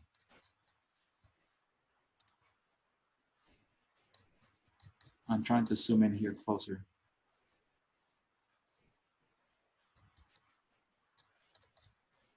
I guess not.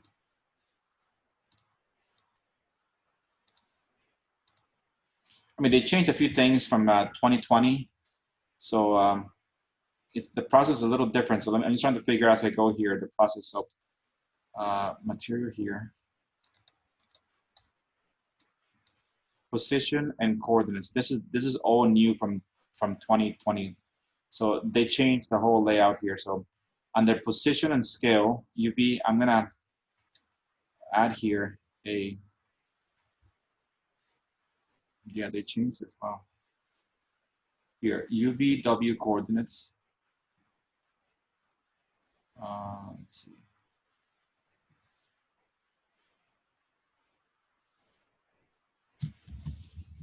They changed, I think, sorry, I'm trying to figure this out, sorry. It's it did change a lot of things here.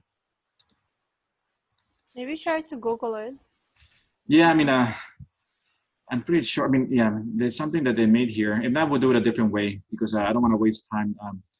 You know, look, yeah, they definitely changed. This whole layout wasn't here before last time in Max 2020. So for those of you that work in 2020, you won't have this.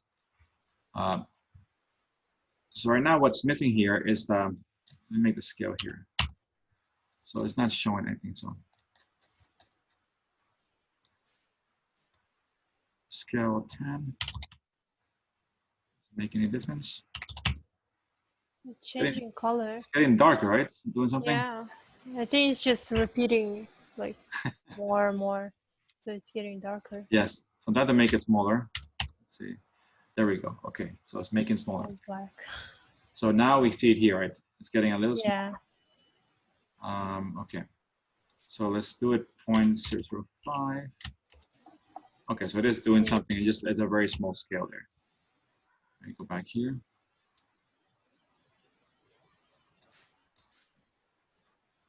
Yeah, but it's not really being shown here that much. Not really affecting those things. Let me see something else here. I'm gonna make a make sure there's no mistakes. I'm gonna make a box here about the same size. This I'm going to bitmap. I'm going to for now delete this one. Clear. Just back to 1 and apply this to this one. Okay, so that works good, right? It applies to the whole thing. So yeah, it just, you know, I guess it doesn't like applying this geometry here to that shape, which is fine. You know, I mean, we can always do it in different parts, you know, do the top, but that'll require breaking up the model into more. And, you know, Max, when you take it out here, it makes a triangle between that and that doesn't like to map it. So, you know, in that case, you know, I'm not going to waste too much time with this. You know, we are going to focus on the interior. So we're just going to apply a material to the front that is, you know, concrete, right? Those things. Okay. Let's see here. So let's go back here for a second here. And I'll show you guys, I made us several materials to share with you guys afterwards. You can start to use for this project. So afterwards, I'm going to share this folder with you guys, Azuma House, and it has the 3D model of the house, materials, and it has all those photographs that I showed you guys before in class. And the materials, I put a range of materials that you guys can use or you can experiment, right? So for example, we have, and remember that we discussed last class, how you had a diffuse material, a reflection material, and a bump, right? These three. So these ones are pretty good ones, you know. For example, here, this concrete has the bump, right? Has the reflect, and it has a diffuse, right? All three made. And same thing with a few other ones that have the same thing. You can tell that the bump ones are always black and white, you know. And then I put other concrete ones to try. So let's try to map this one here that has the 3 different ones, right? It has the concrete, which is diffuse, it has the concrete, which is bump, and the concrete reflect, right? So again, later I'll give you guys all these things, but let's try to make the concrete one here. So let's go here and we'll call it, first of all, give it a name. We'll do V-Ray material. We call this just, you know, concrete. And this will be a very, I guess, advanced material. So let's go to maps. So diffuse, right? We'll go to bitmap.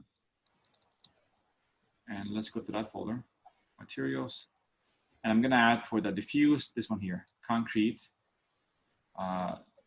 Professor, you're sharing the file. Okay, so let me go back here. Yeah, it's confusing, yes. It's fine. Let's see here. Okay. So I'm gonna, look first of all on the diffuse. I'm gonna load this one here. Mm-hmm. It's called Concrete Hand 1D. The names I just never changed. These I got this when I was working in Japan. So this is diffuse, right? There it is. Yes. Okay. Next, let's go back out again. Next one we go to, it'll be that reflect. Again, go to bitmap lookup. Go to this one here. It's called Concrete Hand 1S. See, that adds the reflection there. Okay. Go back one more. And now we're gonna add a bump. So bump is right there. Go to bitmap lookout. And we'll add this kind of mostly just black and white. And what you get some bump already shown here. Let's see. We maybe need to increase the bump to 200. Okay, so there's a bump there. I don't know if you can see it now. Yes. Right now, the material is too glossy. Mm-hmm. So let's fix that. So let's go, now that we have all three loaded already here, the diffuse, reflect, and bump, let's go to the top and just adjust these settings, right? Reflect, you see that reflect is controlled by M, which means, you can't do anything there, but you can control the glossiness. One is a very smooth surface, and this is being concrete. I will keep Fresnel on because it's meant to be not a true reflective material. So I'm gonna lower the glossiness to 0.7 to give it a more of a rough edge, right? If you see this here. Yes. Let's try 0.8. Okay, so we're not gonna touch refract because that controls transparency, right? So that has no, if I were to remove Fresnel, it's gonna look like a metallic looking, concrete. So keep Fresnel on. Let me try actually 0.75. Okay. And for now, let me just test it out in my scene, see what it looks like. So let's see here. This is where it gets, okay, let me pick this wall here. I'm gonna do isolate it. Select it, I'm gonna apply it here. Show material and viewport. Okay, let's go now to UV map, box, and map scaler. Okay. So there it is, right? As for the size of this, It's smaller. yeah, but why is this doing, so this wasn't doing, it seems like 2020 was much better than 2021. Mm-hmm. I never had these problems in 2020. So maybe I should go back to 2020 for this class. Yeah. Okay, when this happens, that means, it has to be scaled, not through these properties here. It looks like, in 2020, whenever you do a subtraction here, it doesn't like how the geometry turns out. So let me do it again. So I'm gonna remove this from there, remove that from there. So all we did was apply the material to this box, right? So let's go back to, I was gonna make it a bit more tricky, yes. Okay, that's on. This one here, the map output, bitmap. Okay, so if you guys are working in 2020, I know some of you guys are working that, it'll be a little bit different, yes, which I'm worried that, you're gonna fall behind by not understanding those changes. Anyone working in 2020 in the class? Or no? 2021 or 2020? 2020. Me, yeah, me, Daniel. Danny, okay, so anyone else? No? Okay. So, this will be very different between 2020 and 2021. Before, this part here, the UV coordinate was all controlled without having to go anywhere else. So, if I click here, well, let's do scale here. I do 2. You see how this gets bigger here? And I put 2, right? And I put 3. That controls the scale of the map, right? When I put 0.1, it gets smaller, right? So this controls this. This is another way to scale the material from here directly. 2. For now, let's put a 1. Okay. But when I apply it here,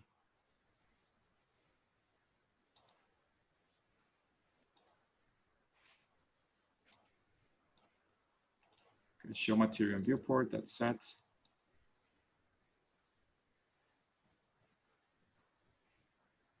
Color parameters, diffuse.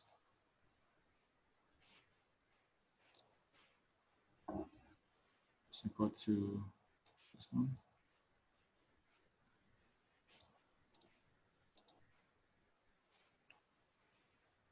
One second here. Look up bitmap. Okay, no.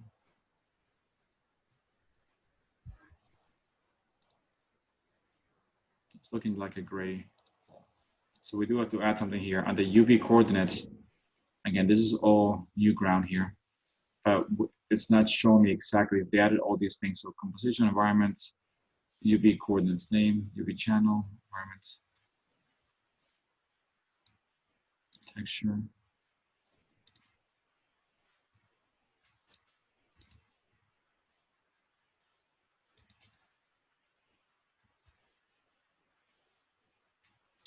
Let's try this one here.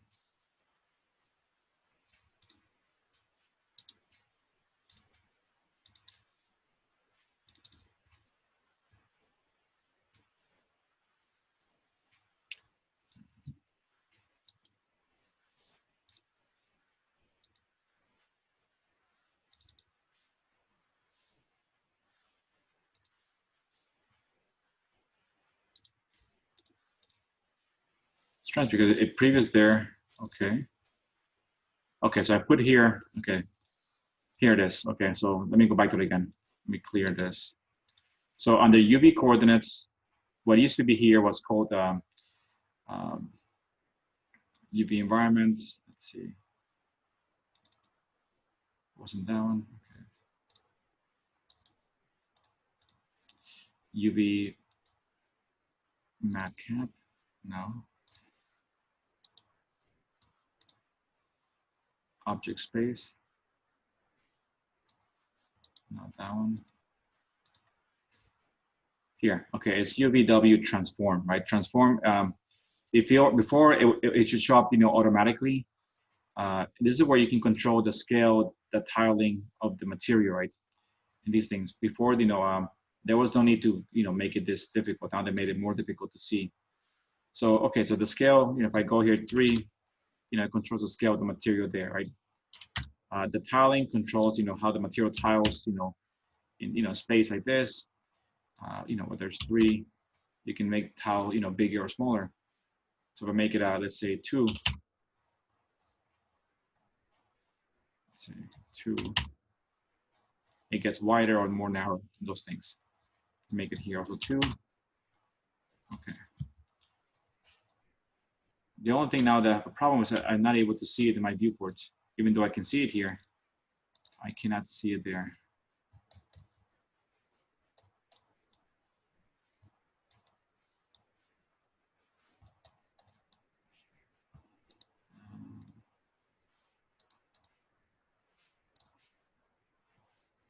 No.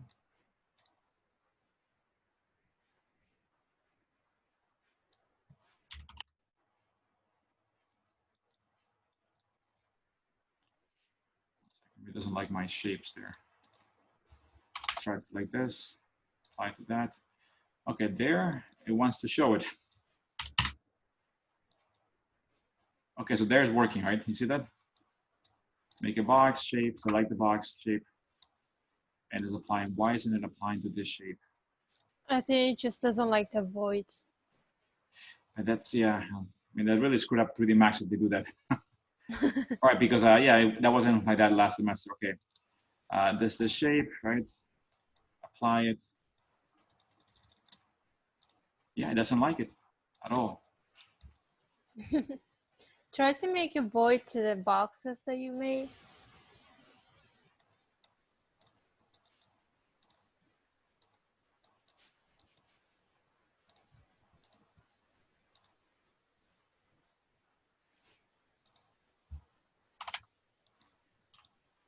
It is working though.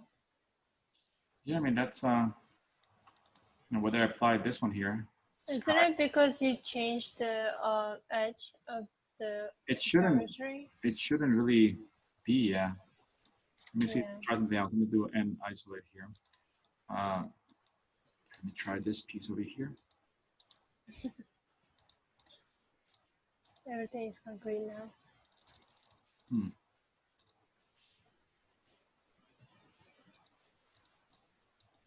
Nope.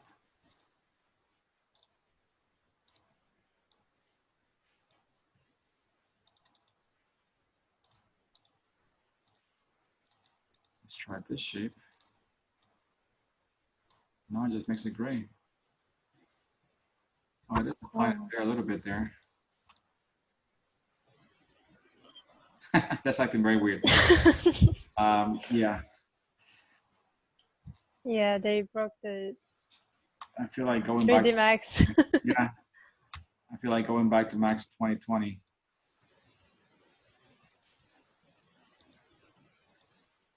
How can we get the 3D 2020? Max 2020? Yes. It's not a big deal. I mean, you can always just download it again. I mean, you can have more than one version installed in the computer. My Okay. computer, I have 2019, 2020, and 2021 installed at the same time. But they're not gonna give you the trial version or anything else, right? Yeah, you're right. Yes. Let's see here. Well, this throws off my plans for today's class. I'm trying to think what else we can do here. The glass worked fine. These shapes. Can you go back before you change the edges of the? Oh, you did a lot though. Yeah, I did. It won't. It If really you don't save the file, I don't think it's gonna do anything to it. Yeah, I have a backup file. Yeah, but those edges really shouldn't make a difference, right? Right. It's something else that they changed here that that I quite don't get. What's it definitely applies because the color change. Mm-hmm.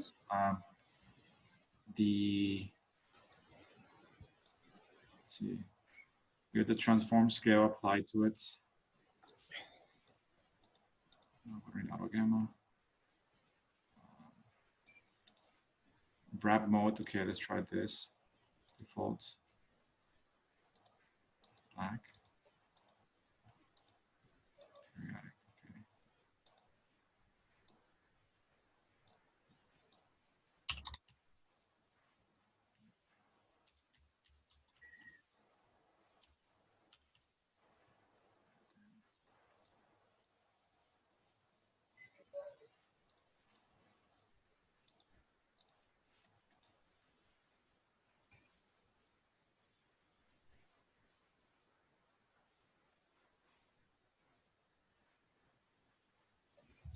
Let's try something else. Let me go here and make a V-Ray material. Let's go down here and do map again. I'll try a different way. Diffuse. Before I was using this one called bitmap lookup, right? Mm-hmm. And I'm gonna try this one here called just bitmap. This is the one that they use now, but in 2020 I used the one under general called bitmap. So let's try this one here. Okay, see if that makes any difference. Let me find this.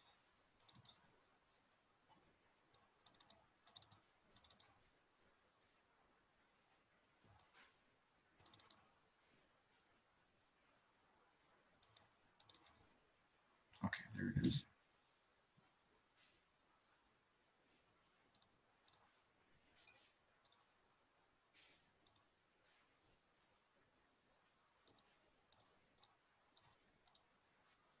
Oh, that makes a difference.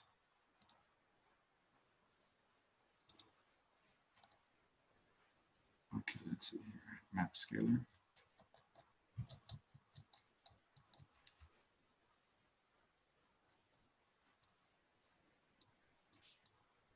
When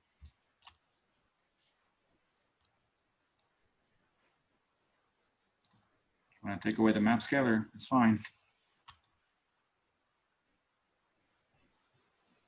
Okay, and then when I go here to this one, let's try inside here.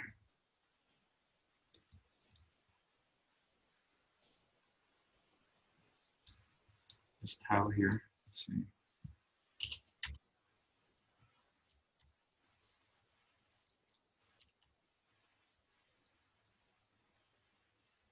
Seems to work like this better. And the UV map does seem to, so this one looks actually not too bad, this one here, right?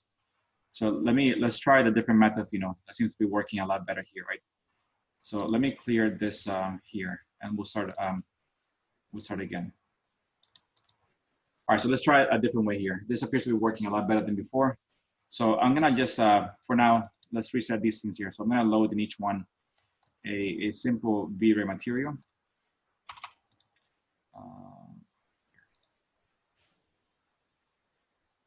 Okay, this one here, I'm gonna put a V-Ray material there. Same thing here. And let's start fresh here.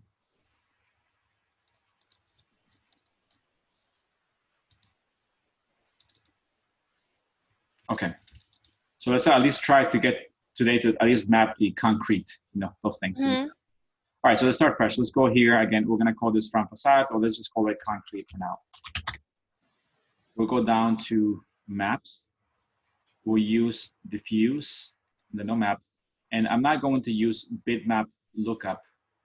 This is what I had recommended for 2021. We're gonna stay with the what we did before in 2020. So it's the one under general down here. Mm-hmm. That's bitmap. Okay. We'll use that one. I'm gonna load the concrete here. This one, concrete hand 1D. All right, so we can see it here. That looks okay there. I'm gonna apply it here. Yes, replace it. Okay, that looks fine. So first of all, let me kind of figure out what the other concrete looks like. So let me share my screen. Okay, this one. This concrete looks like it's applied something more like horizontal, right here. Yeah. As less defined, but yeah, it looks like it's horizontal pieces going across. So we're not actually that bad. If I try to measure 1, 2, 3, 4, 5, 6 and a half, just to be, and okay, so let's try to do that. Let's share my screen again. Okay, so we need here, right now we have 4. So we're not gonna, right now it has UV map, seems to be working okay this time. I'm not gonna put map scalar here because once I put map scalar here, it starts to get messed up, throws a line, you see it? So I'm gonna delete map scalar and I'm gonna scale this not through the modifier list, but directly from the actual material, right? So if you go and you click on the diffuse, right, inside this material, Mm-hmm. in this panel, you're gonna have the coordinates for this element. So I'm gonna scale through here. So I'm gonna tile it. So if I go higher here, it gets smaller, right? So if I do, let's say a tile of 2, we get obviously too many. Let's try 1.5. 1, 2, 3, 4, 5, 6. Okay, close enough, right? So Yeah. if I do 1.4, we might get a little more to 1.5, and roughly. So for now, that seems to be a good scale, right? Yeah. The next thing here is now we will add the other ones here, and just to make it very simple, very quickly, I'm going to take this one, drag it, and copy it here. Do copy, drag it, and copy to bump, and do copy. And then just go back in here and reconnect to the other material. So go here, go to the location of the material. That was reflect, so it'll be this one here. Next. Because you did copy, that means it saves the same scale, 1.5, right? Mm-hmm. If you had applied it to each one, that means you will have to go back here and re-input those numbers again, right? And if these don't align, then that means your lines will not be aligning in the other materials. So this one again, bump, go back in here and reconnect to the bump material. And make sure that they all have the same scale. So 1.5 tiling, and they all have the same 1.5. Otherwise, they won't align. So again, 1.5. And if you do copy from the original one, then you're gonna save that extra step trying to make sure they all have the same numbers. Right. All right, so let's see, let's try view from the entrance. All right, so that doesn't look too bad. These things that are white here, that will fix later with better settings for rendering, right? Right now, it's not that bad, yes. Yeah, it looks nice. We see a bump there. Okay, so still rendering.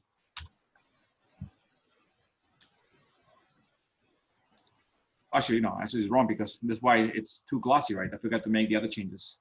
So Fresnel will keep on. We'll lower the glossiness to like 0.7. So we get more of a rough looking edge, right? Mm-hmm. And then we'll increase the bump from 30 to, let's say, 150 to get a better bump of the material. Can you guys see? Oh, yes. We get a nice rough edge. And that looks pretty good, yes. Let's try to render. So this that looks like white, that means that only happens when the material is very glossy, right? Now that I fixed the glossiness, it should look better. Maybe too bumpy, but you know, we can always scale back afterwards, you know. And that's, Yes. you know, it's too much. Yeah, it's a little bumpy. Professor, the horizontal lines are due to the image, right? Yes. Okay. So let's make it, let's make the bump actually. Let's go like 50. Okay. Let's test out a different scene. Let's go to the interior lower level. Maybe the interior. Okay, here, let's try this one. Actually, I haven't applied anything there yet. Oops. All right, so we have now kind of an idea of the settings for this material. And because it's almost everything the same, you know, that you can, you know, apply it to other things. For example, if I click on this wall, let's go again to material. We're gonna use the same one, so let's apply it. Show a material, okay. Why did that one disappear now? Tricky. Yes. Okay, let's give it a UV map box.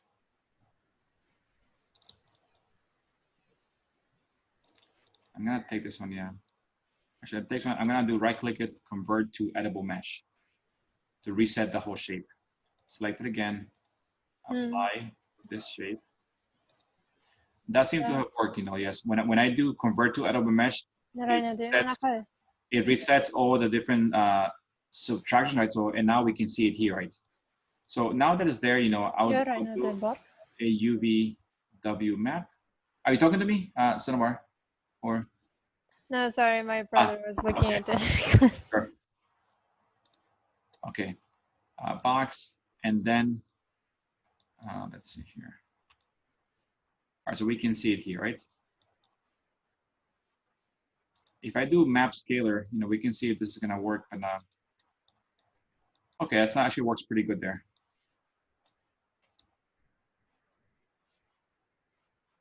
And I assume that concrete on the inside is pretty much the same, right, as the outside? Mm-hmm. Let's see my images here. It should be the same. Let's just double check. Oops. Okay. Yeah, it looks to be also horizontal looking concrete. So for the most part, yeah. Okay, so it's horizontal. Okay, perfect. So let's try to now to match those settings of the other one.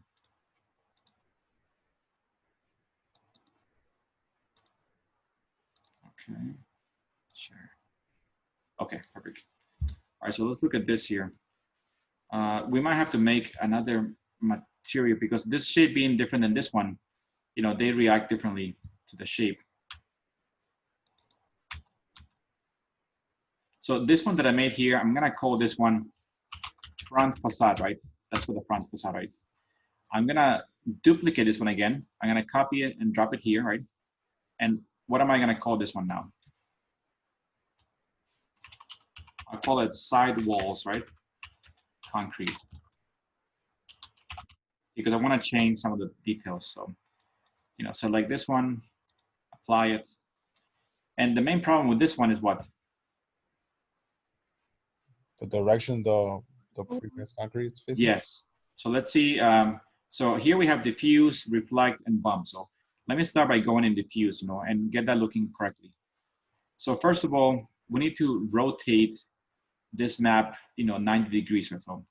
If you go here to where it says W, right? I'm gonna click here 90. All right, so we got it to rotate 90 degrees, right? We now need to play with the scale here. If I go, because we gotta go higher here.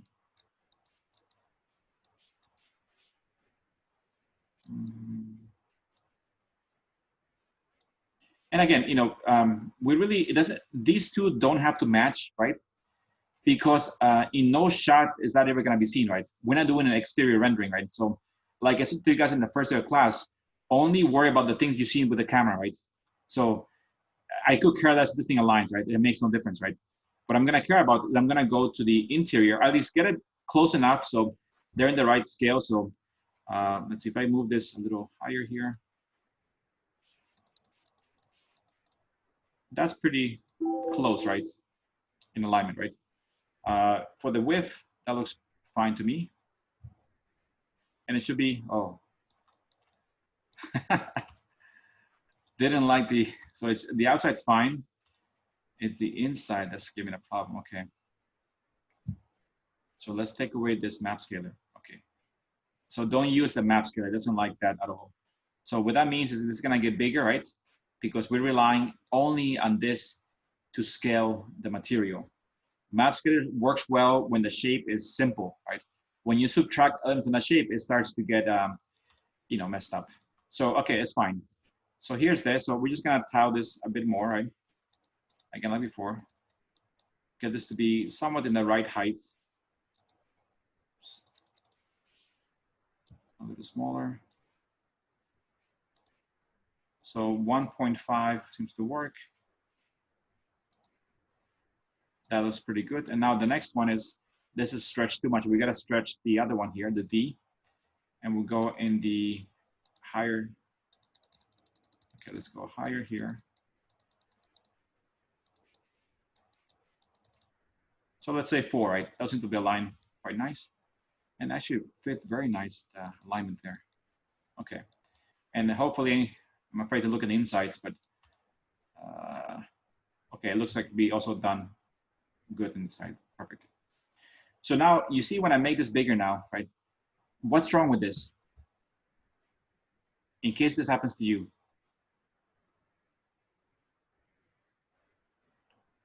Nothing wrong with this?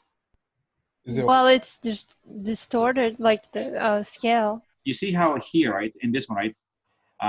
If I go to diffuse, right? Here, right, diffuse, I made a lot of unique modification, right?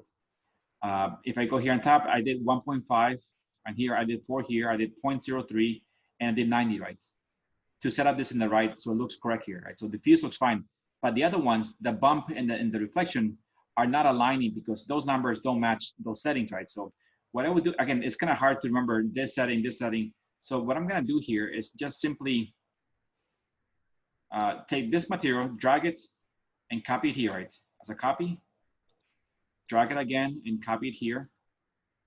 And then go inside each one and reconnect to the right material. In this case, reflect. So it already has the right numbers, 0.03, 1.54, and those things. And then the last one, go to the bump and again, reconnect to the right material. In this case, this one here. And now you see now everything aligns perfectly. All the little you know, holes here, alignments there, and that should be much, much better. So let's, let me at least do one more here, this one here. So that one, we're gonna apply the same one, right? Same settings, view. And you see how nothing happens there, right? A mistake. So it seems to be a mistake with the, when this thing was subtracted, right? In order to reset it, select the surface, right? Right click it, convert to editable mesh, right? That resets the whole surface and all the geometry. Now I should be able to just apply it and show viewport. Let's see. So let me match. So this one here, we have applied a UV map, right? I'm gonna click here, do the same thing. Apply a UV map. There you go. Box, right? And because it's the same material, it should be the same alignment, right? There you go. So let's see what that looks like up here now. We have this. Sorry, that took time, but we'll figure it out.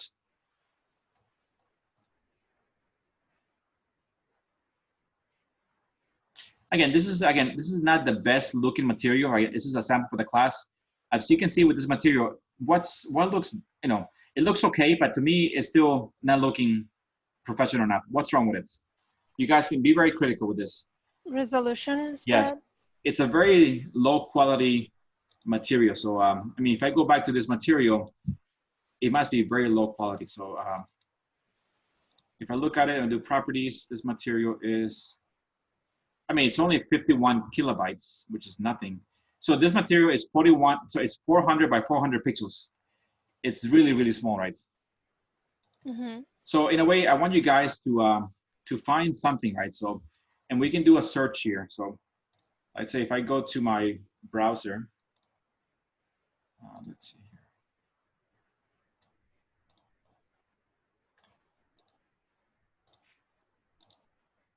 Okay, I'm gonna search here for concrete, here, seamless texture, right? Go to images, right? Okay, so this is nothing that good, I mean, if we can't find one, then I'll give you one that is good. You guys can try it out. How would I describe that concrete? That's precast, right? Yes, precast. So let's do precast. Precast concrete blocks. Yes, let's try. Okay, a little better, right? We get some, Yeah. okay. Okay. So I mean, you could go here and find something unique, right? Something better quality in those sense. So, I mean, again, it's pretty difficult to find. This is a little better, 1100 by 800. But still, again, it's so important to have something that is really sharp, right? And very high quality. Otherwise, even though you have the right bump, the right reflection, it's still going to look blurry, right? No matter what you do the material. So let me see if I have something here that we can use. What should the minimum be for the size of the image? It Anything should be at least 1000 by 1000, I think, or higher, yes. It depends on how big it is and how much it repeats, right? For this, because it repeats multiple times, right? I would say at least 1000 by 1000 or, anything higher than that. Let me check on my concrete thing here. Yeah, this is the one I have here. It's very low quality. It's about 400. Let's see if I can find anything else. This one is, second, 500 kilobytes. Okay, I found a really good one. This is 1800 by 2400. So let me copy this for you guys here. Oh, this is a good folder. Okay, let me copy it. I'm gonna give you guys the whole folder to use. Control copy. Professor, I remember someone told me that there is a website where you can borrow 3 or 5 really good quality materials. This probably, they probably are, I don't use them that much, those things. I already have a very large library of materials, but if you search for free ones, and let's do that in the next project, we'll go over some of those sites that you can get some free materials. Also, there's another site where you can get free V-Ray materials that you can download. Yes, so we'll go over those things. So let me just copy this folder to your class folder. Where should I put it?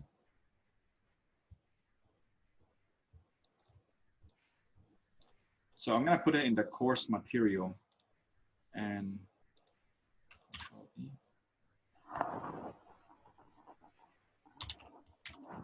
So let me share my screen now, and I'm gonna share that folder. All right, so put a second folder in your class folder, right? This one here called 02 concrete, right? This folder, they're all pretty high quality materials, and they have different ones here. So again, if you don't need it for this class, you might use it somewhere else, doesn't matter. So like here, we can see this one I made a long time ago, and I actually made those bumps for the material. So this one here, right? This is this image is, roughly, let's see, 1800 by 2400 DPI. So that's a very good quality image. Here is the bump for the image, right? And those have other ones here, a more rough looking concrete, one that has, this panel looking horizontal, right? Other types of panels that you could use for this project, other types of concrete. Even this one here, it's kind of very detailed, so it might actually work pretty well. So this would be one that we could use in class, you know, as the, again, you can find it online, and these we might use later, or you can modify them, you know, if you don't like this color, you can change the color in Photoshop, right? And kind of make those changes. But one thing I do want to, and this is done for a purpose, you know, is, you know, right now this, it's all done perfectly, you know, it's correct. You know, it has the bump, the reflection, the map, but it still looks bad, right?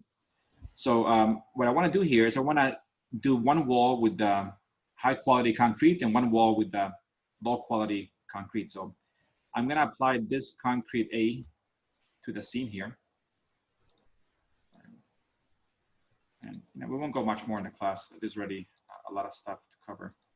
All right, so I'm going to keep this how it is, right, on the left side, and I'm going to update this wall here with a different looking concrete. Oops.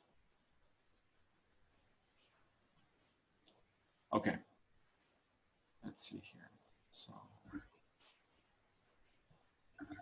right, so I'm going to copy. This is okay. This is let's see, front facade. This is called sidewall concrete. I'm going to again copy this one to the side here, but I'm going to change the name to sidewall concrete.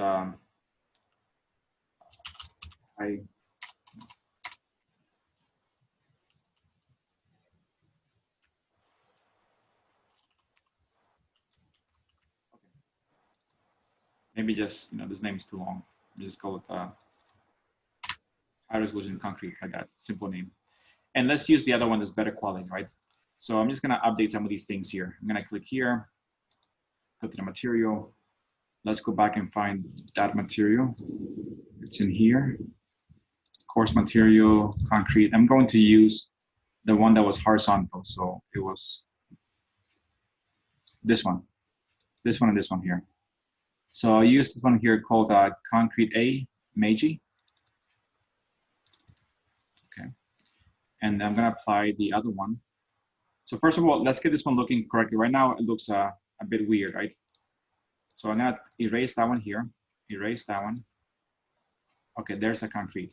We need to go obviously in here and make a correction. This material is already rotated, so we don't have to put the 90 here. So it goes back to that, okay. Let's go back to this being 1, 0, and 1. Okay. So this goes back to being a normal looking, you know, concrete there. Now that it looks, you know, okay there, I'm going to add the, again, copy this one to reflect, right? Do instant, do copy. Copy it again to bumps, right? In this case, this one has no reflect, but you guys can make one, right? You guys know how to do that already. And we see now that we have, you know, all these things here. So I'm going to the bump. I'm going to switch it out for the correct bump, and it's the one here.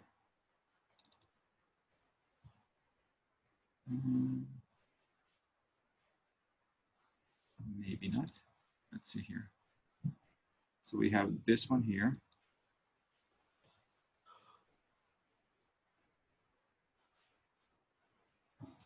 Yeah, this one here, I think, yeah. Okay, let's see here.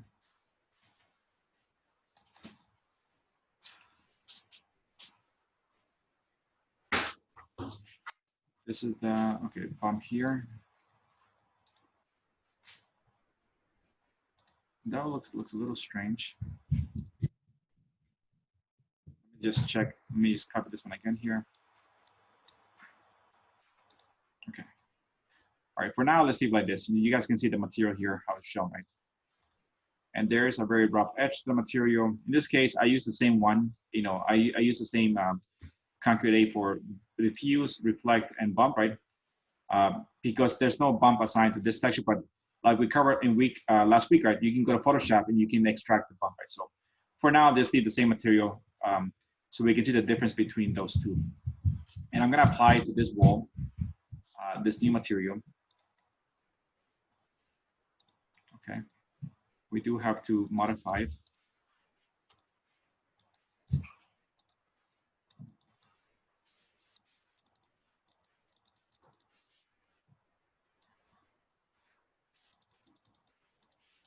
So let's say that I do something like,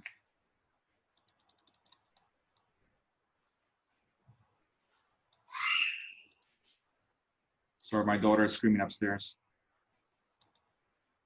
All right, let's see if it's something like that for now. I use 3 and 2. And now I'm just gonna copy this again here. Copy, copy, so we get the same settings as before. And let's render again. So ideally, okay, so it applied it here. I don't know if you can see, right? So here we can get a better view of how to modify this material. Let me make it bigger here.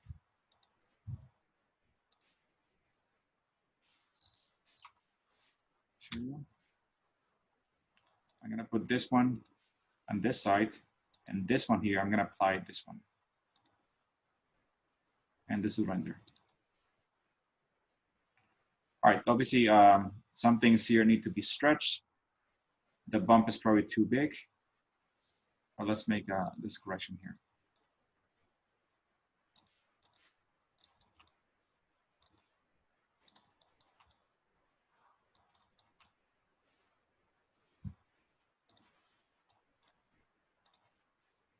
Okay, almost there. I'm just, doing this final. Again, this is what takes the longest in 3D Max, is just going back and, making things bigger or smaller until they look kind of correct. So I'm getting here the better proportion for this. So I'm gonna make it 5 by 2. I'm gonna make the bump, it was a bit too rough. Let's make it 20. And let's render. It still needs to be modified a lot more. So for now, these panels should be a little bigger. So let's just change that. We'll make the panels bigger. 5.3, okay. I'm just gonna, again, then because I changed them, I'm gonna copy it again to here, just to keep the same settings, copy and copy again. And let's see what this looks like. All right, I'm definitely moving this in the wrong direction, guys, but are you able to see a difference between this material and this one here? This one still needs to be scaled a bit more, right now, looks like I'm scaling this in the wrong direction. And it's hard to see in this view here. Let's see if I can move the, no. Let's go to standard.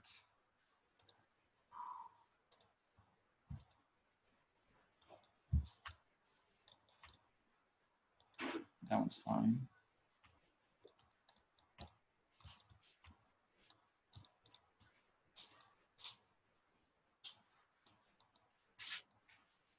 Okay.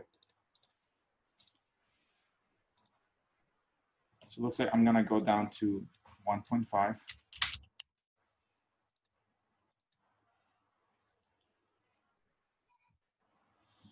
That's making it, I think, a little bigger, right?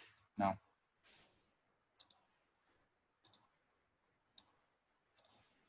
And let me copy again this down.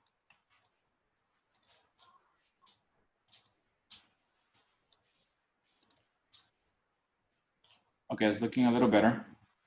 The size of the panel. So it's getting, again, it'll take a bit of modifying, and this is, again, what takes, things like lighting and materials take a long time because you're doing, 0.1 bigger, 0.2 smaller, right? Until it looks, correct, right? But let's see, compare, this is a super small quality material, and this is a very high quality material. Can you see a difference, as you render with the overall quality, right? Yes. That's what I'm trying to show you guys, that it makes a big difference. Even if you have the best looking model, you put all this work in the lighting, if the material is super low quality, and this is only about 400 kilobytes, this is about 5 times bigger, right? It'll make a big difference in the quality, right, of the space. Okay. So I'm not gonna add anything more to the class today. Today, we had some struggles with the class, but those are very normal in class, right? And I go through them all the time, especially when I go through a new software, right? Every time they go to a new 3D Max, they think they do it better, but at one point you get used to one settings, and yeah. I really like the rendering that we had. With the color, it looks really good. Yeah, I mean, it's time to look at it. Again, we haven't done much yet. Even the one here, down here, that Yeah. obviously, okay. No, I mean like it looks more interesting than the actual building.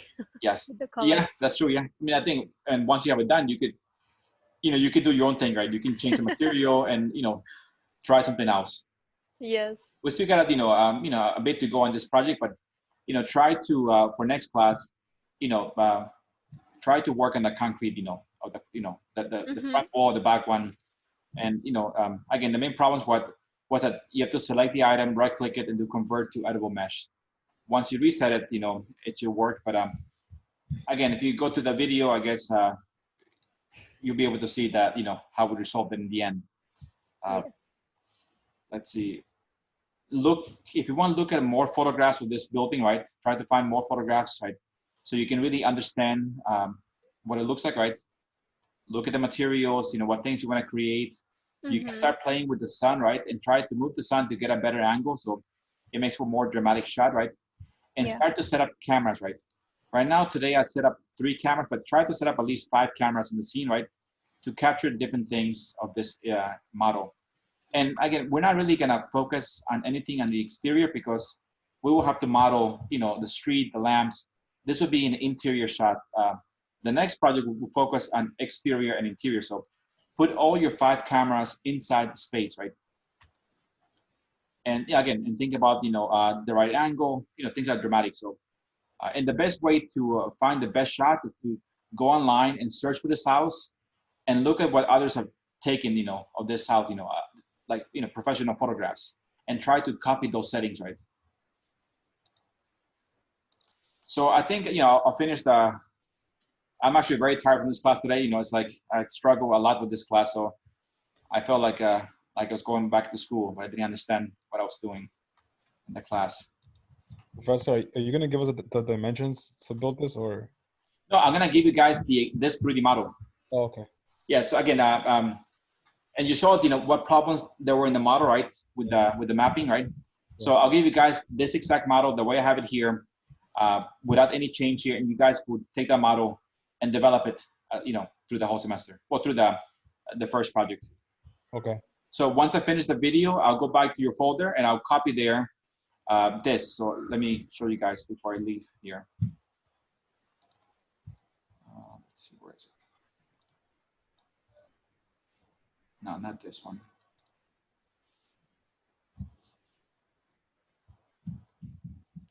Let me just find where it is.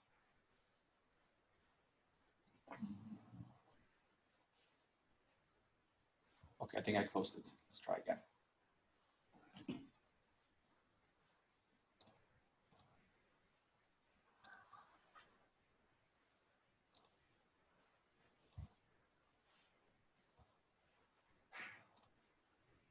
Okay, here we go.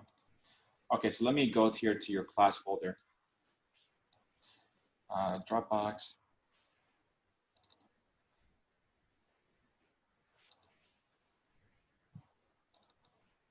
So here, so I made, here we have this for you guys. So in this folder, this is our first, I'm gonna copy this folder, Azuma House. Inside this folder, you will have 3 more folders, right? The first folder is a 3D model that includes just the base 3D model, right? The second folder includes some materials, that you could use, right, in there. I think I might have already included here the ones that were high quality already. Okay, so I'll copy this there. I'll also copy this folder that has already some photographs of the house, right?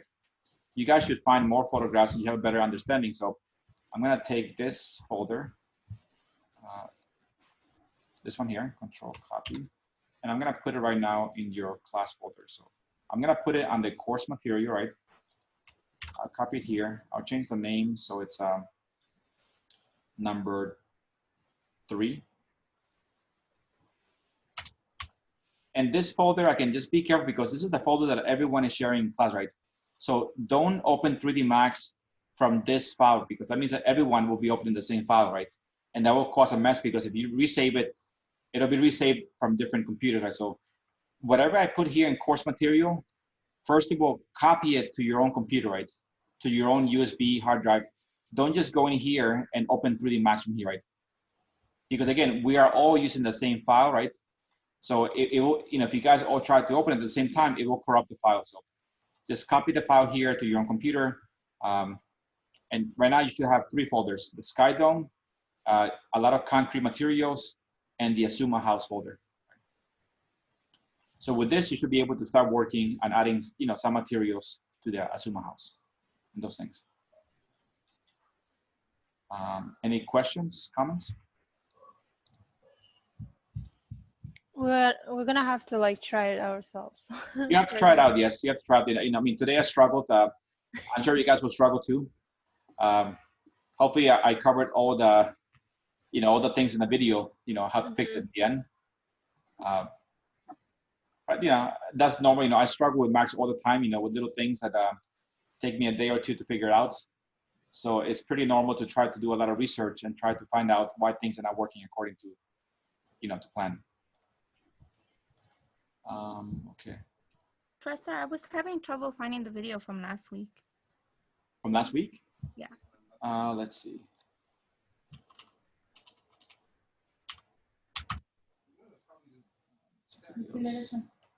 Let me see. I'm looking right now at the videos here that I have here. Okay, last week was meeting number 3, right? Yeah. Let's see. I only saw Fridays. Oh, you're right. No, you're right. Looks like it didn't upload it. Yeah, I have 4709, which is the morning class. I did upload that one. Meeting 3, 4709, 3 part 1. You're right. No, it looks like I didn't upload that one yet. Let me go back to it today and I'll put it there, okay? Okay. Yeah, sorry. Yeah, it looks like I missed that one. So I need to upload today 2 videos, today's class and last week's class.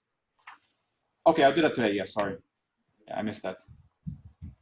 Also, I have a question for the class. Did anybody write to B-Ray and if they got a reply? Because I got a reply and they said that to, I guess, ask the school for their lab software. They told me the same thing. I didn't get the extended trial. I was gonna try again with my City Tech email, but I haven't done it yet. Okay. I got the same answer. Really? Yeah. I tried it on my personal email. I don't know if that makes a difference, but I'm gonna try it with my City Tech email again. Okay. I brought them with my City Tech email. I even told them I go to City Tech. They said to ask the school. I mean, reply back and tell them that the school doesn't have access to it, and see what they say. Okay. All right. Okay. And then let me know. I'll ask around also with Emmanuel, who handles all the software and those things. Okay. See if he can advise me something else that we could do through the school. But yeah, writing back, say that you spoke to the IT person in your school, and the school license are limited to only the school computers. And because you're online, you have no access to those computers. So the school also cannot help you. Let me know what they say, and we'll figure it out. All right. Okay. Okay. All right, guys. Okay, I think we'll finish the class here today. I mean, enjoy practicing, but it should be fun, Any other questions? No? I'm good. All right, guys. In that case, I'll see you guys next week. Don't forget to upload some renderings as you make them, right? And don't be afraid that they don't come out correctly. We'll figure it out. We'll figure it out in class somehow. Okay. All right, guys. Thank you very much. Thank you. Take care. Good one.